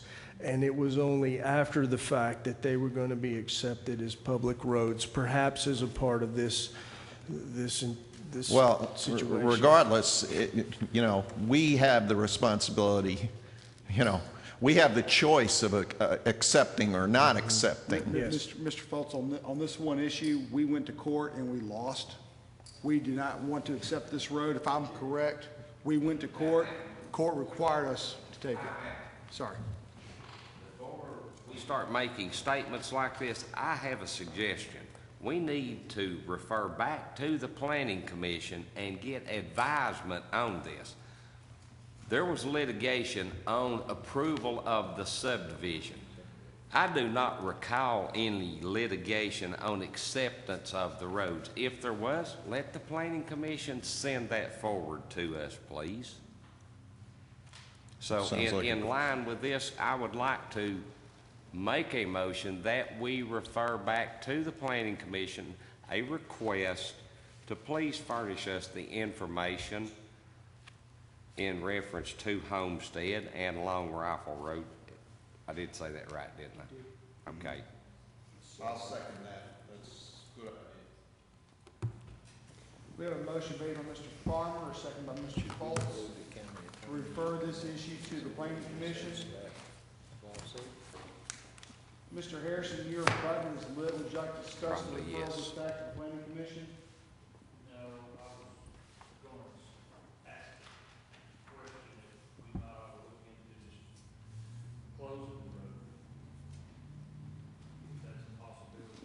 Brad, I don't think that's a possibility. I think we're going to have to repair it.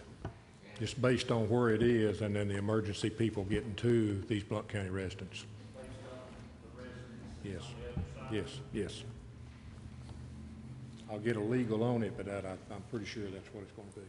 And in line with that also, what I'm referring back to the Planning Commission for request, a copy of that definitely needs to go to our county attorney. We have a motion on the floor to refer this back to the Planning Commission. It has been seconded. I have 4 people's buttons that are lit to discuss the referral back. Is that? No, time out. I do not want to refer Mr. Dunlap's information. I would like to reference this back to the Planning Commission so they can forward to us the information as it occurred at that time, Mr. Chairman. I'm not wanting to refer Mr. Dunlap's potential scope of work back to them. All I'm wanting them to do is to please furnish forward to us the reference material, the historical records in reference to this. So I understand what you're asking for is you're asking for us to officially request from the Planning Commission all records. Referring to this item, yes, sir. Ms. Foster, you agree with that? Yes. So the motion right now is to request from the Planning Commission all information contained to this road and subdivision. Is that correct, Mr. Yes, sir. Is there any discussion regarding that motion? Mr. French? One question. They have access to the court records on They'd have the findings, I think, Ron. I'll Would check they with have John. access to the court records I'll check with John. concerning that? And if they would, we need those also. Okay, I'll tell John. I'll get with John on it. Any other discussions left? We'll discuss the. Yes, sir. It's sort of related to what Mr. Dunlap has said and so forth. I would also like to see our county legal department referenced in this also because there was a lawsuit filed concerning that subdivision. And I would like to have maybe a better understanding of the scope of that decision, whether or not it did include the road and all the other things. And I understand Mr. Dunlap's reference here and the urgency of getting it fixed for the safety of those residents. But I think, we need to proceed very carefully throughout this because not that memory's infallible, but I don't recall the road so much as the subdivision being the. I think it could be whole, but I'll Yeah. try to have this gathered up by commission. Right, that's been some time in the past, and like I said, I don't recall the scope of that decision, whether it was based on the discussion of the subdivision or the road or the combination. I just like some clarification, Bill, if you can find it. Thank you.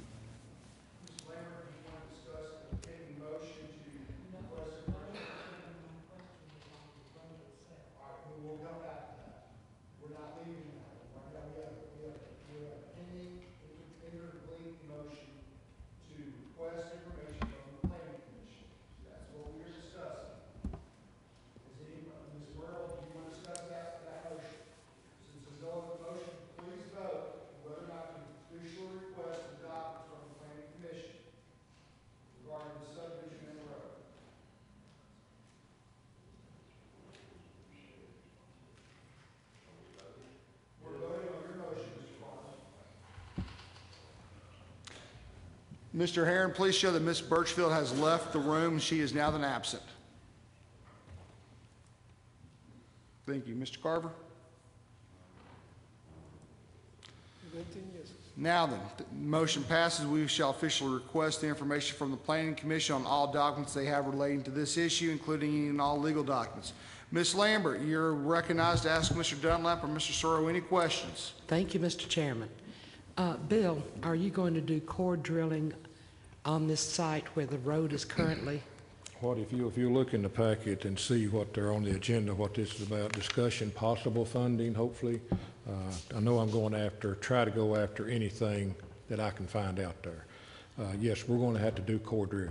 We're going to Well, I have was to go going to say, if down. you find the material underneath the road unsuitable for building, then what will you do? We'll have to go down, we find bedrock.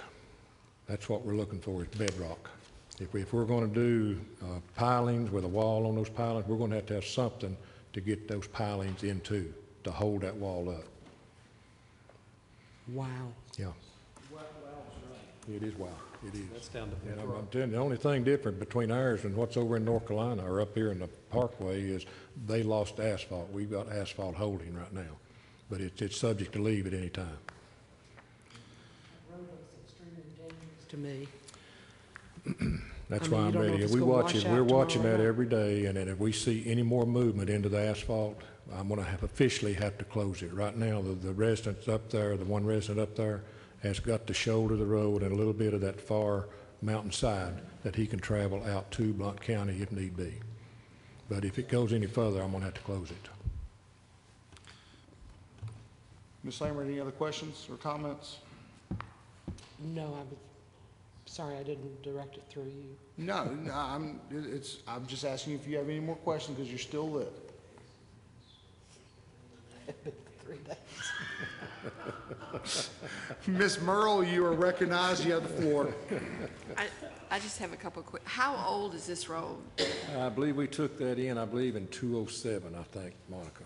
Okay, and how far are you gonna have to fix? I mean, So we're looking, what was it, Chris, around Well, it's, 350? yeah, it's failed about 250 linear feet, but the scarf line's about another 100 feet beyond that.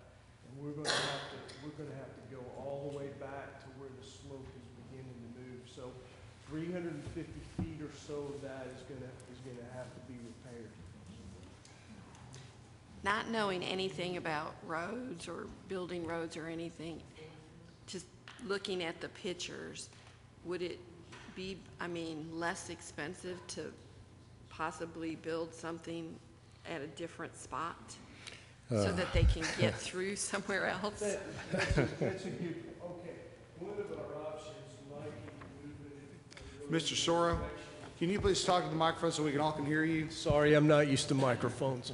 That's a really good point, because one of the options could be that we move this road slightly into the hill in the direction of that resident, so to speak. Now, if we do that, we're probably still into a retaining wall situation because of the steepness of that cut slope that's there. We're gonna, once we get the geotechnical information in, that's gonna send us in a direction. Obviously, we're going to try to go in the most economical direction that's going to solve this once and for all. Yeah, I mean, I'm looking at a 2007 picture right now of how this has eroded so quickly. Yes. I mean, it's absolutely scary. But I'm also thinking, well, what if you made, like even a bridge over from the safe side over that area to the other? I don't know. It's just a thought. Yeah. Because I'm looking at it right now, just Yeah. that curved area. It's a difficult Yeah. situation. All right, and thank you. Yeah. Thank you. Bill, the folks up there now are not isolated. They can exit out through Sevier County, Sevier County, correct? Yes. And the road that leads, the good part of the road that leads out to the Sevier County, it intersects with Wares Valley Road, is that correct? No, what it does, it goes into, I think this would be called Phase 1 of Homestead. They started in Sevier County first. Okay. But it winds its way around to what they call Happy Hollow Road. Happy Hollow Road is the first road to your left past the little church at the county line. And it comes out into Okay, Sevier, okay, Wares yeah, the Valley. one that's Yes. in the curve, Yes. okay, gotcha. Now, so by coming out that way, what would be the difference in answering with emergency personnel time-wise? Sevier County could get there quicker. Right They could get now, there, right okay. now, if just an example of fire department, they Right. would have to come out of Townsend. They'd have to go up Wares Valley Road, get on Happy Hollow Road, follow their GPS into our side of Long Rifle Road. Okay. Sevier County already knows that. We have made contact with the 911 office and informed Jeff Kaler So down y'all there. have got a working relationship with that, right? If Yeah, the I call was concerned comes that from- the folks up there yes. might be If a under call imminent comes from danger. anybody from this box number on, that's the full-time resident, they're to call Sevier County. Okay, from that site back toward Blount County, how much distance are we talking there in the road? Oh, Lord, we got 6 miles of East Miller's Cove down to Old Wallen Highway. We've got 2.5 miles. That's about almost between 8.5 and 9 miles from that point Okay. back down to 321 per se. And what borders that road back? Is that part East of the Miller's. second phase of, or third phase or something? No, that's East Miller's. That is the main road through Homestead subdivision. It's Long Rifle Okay. Road. Okay. All right. I'm just trying to get a perspective of the whole thing there. And like I said, my concern was that we had folks up there who might be an imminent. We've addressed right that. When now. we first found it, Holden, I made sure that I made contact with 911, and they are aware of it, and they know the situation. So Okay. if the call Okay. comes in from there, they're to call Sevier County, okay? Well, I knew you'd be thorough, that's why I asked. I guess what, ladies and gentlemen, what I can do is I can possibly handle the geotechnical, determine what's under there, find out where the bedrock is. But with these figures, I'm not going to be able to fix this by myself. I'd like for you to be thinking, hopefully come up with something that we can go over during the commission meeting, that we could come up with some way to get me the funds, whether it be through an intergovernmental loan, whatever, I don't care. But we're going to have to fix this thing. And let me at least pay it back over a period of time. But I need to get some solid numbers for you. 500 to $1 million up is a little bit difficult to try and budget for. So I would ask you to work with me on this. Let me go ahead and hire a geo contractor to go into this thing and see what is actually under the asphalt and how far we're going to have to go to hit bedrock. So, and be willing to work with me after that. That is my request to you. That's why the funding part was put into the agenda packet. Well, I guess sort of in line with that, we previously approved or authorized Mr. Dunlap to apply for any and all grants in relation to this. Yes. I guess with what we have been presented now, what exactly? I'll still apply, Gary. I just want you all to be ready. I understand then.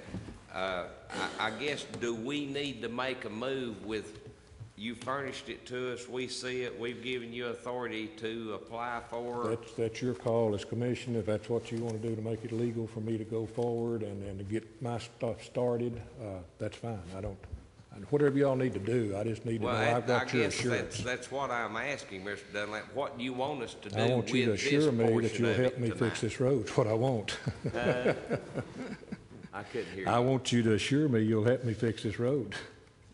Right now, I don't have the money to do it. I mean, it would take probably a 1.5 year budget for me to go in there and actually make the repairs. And that's my asphalt, stone, everything I buy for maintenance. It would take me a 1.5 year budget to go in there I and do can't it. assure you that because we're already up to close to $1 million. I know. And with what Mr. Soros said, we may be looking at more and more and more and more and more. So I But have you a never hard know. time assuring you that we can do it. But, right now, I'm The more old saying happy. is, you play the game, you pay the price. So we've accepted them, it's ours, and we're going to have to fix it. So I'm still at my point. What do we need to do now? Do we need to approve this and forward it on? I would appreciate it if you would, and that way you get it on the minutes of the full commission. I'll be here with everything I can gather up on the history of Homestead next Thursday night, and then to have that for you to look at and to go over. Motion to forward this on to the full commission for Mr. Dunlap's discussion thereof. Second. Well, I'm just sitting here looking on the board and I don't see it there. So if it is there, please tell me who made it and seconded it. You made the motion, Mr. Farmer. Well, that's what I thought. But it's not on the board, so now it's made again. Let's get this thing over with. That Getting was late on here. referring or requesting information from. Well, since Uh, it's board, will you go and accept the first one? Amen. All right, Mr. Kirby, do you accept being the second? Yes, sir.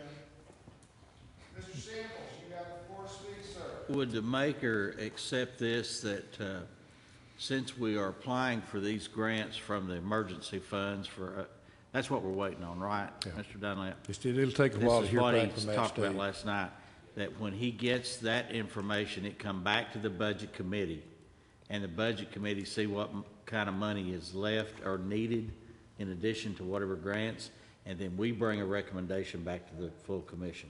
Absolutely. Thank you.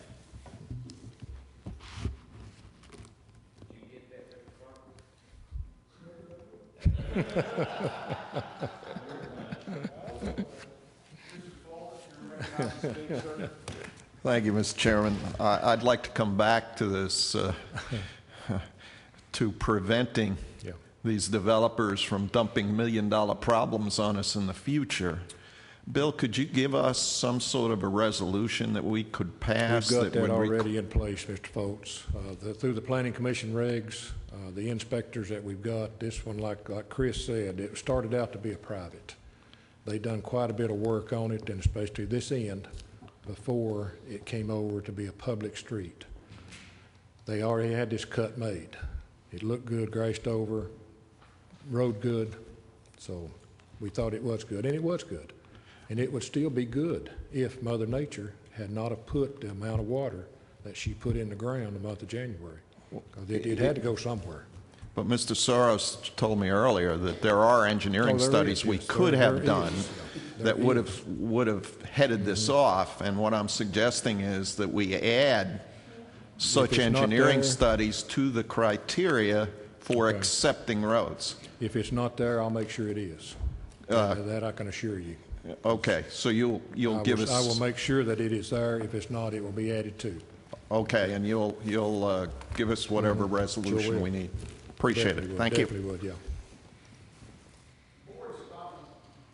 The board is finally clear. So if I understand the motion that Mr. Samples made, that's as clear as mud, that we are basically just presenting this forward as information only to the full commission, just to get on to the full commission minutes. No action is to be taken by the body at the next meeting. Is that correct? Because we're waiting for it to come back out of budget? All I do is ask the mayor to vote and receipt of anything in relation to the permission we gave him on grants and whatever else, that it would come to the budget committee to be forwarded to the full commission. As I understand that correct? Yes. I ask you to make that part of your motion. Absolutely. Mr. Kirby, you concur? Seeing no other discussion, please vote.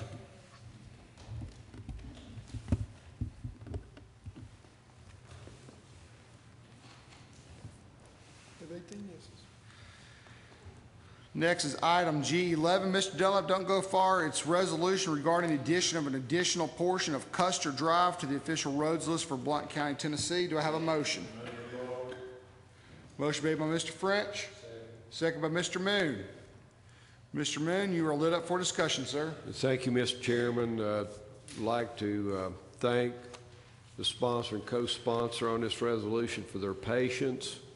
I know all the current commissioners know that Mr. Dunlap operates under a private act, not under state law.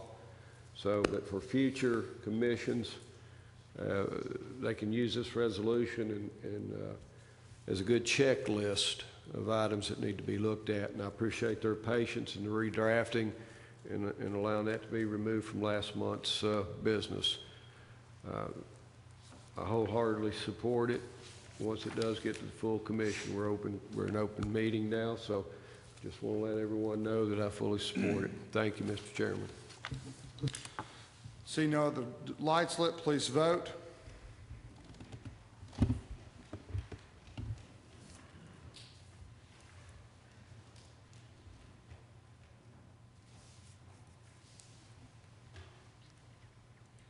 Have 18 yeses. Motion to approve Custer Drive is forwarded on to the full commission. Next, item G12, a resolution to oppose the backcountry camping fee for the Great Smoky Mountain National Park. Motion to forward it on to the full commission. Motion made by Ms. Lambert, seconded by Mr. Farmer. Any discussion? Seeing no discussion, please vote.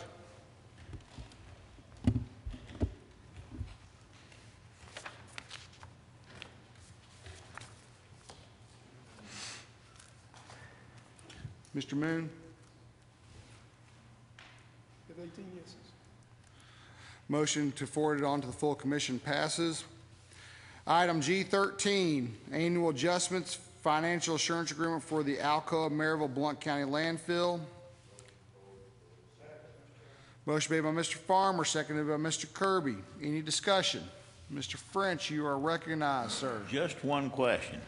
What does this mean, the assurance? Is that, can somebody explain that, what that means? What we're assuring, what we're doing? Mr. Vineyard, I'm going to light you up so you can answer this question.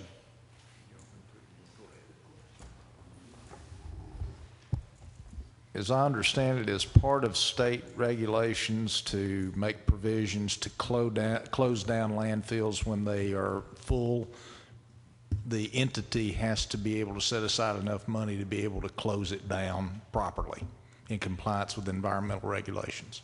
And this amount that we're talking about is among the three entities? Represents a 1.9% increase over the current year. Okay. And our portion, is it three-way split? Is it a? The entity is paying the tab, and all three of us are part of that entity. Oh. Any other discussion? Seeing none, please vote to forward this on to the full commission.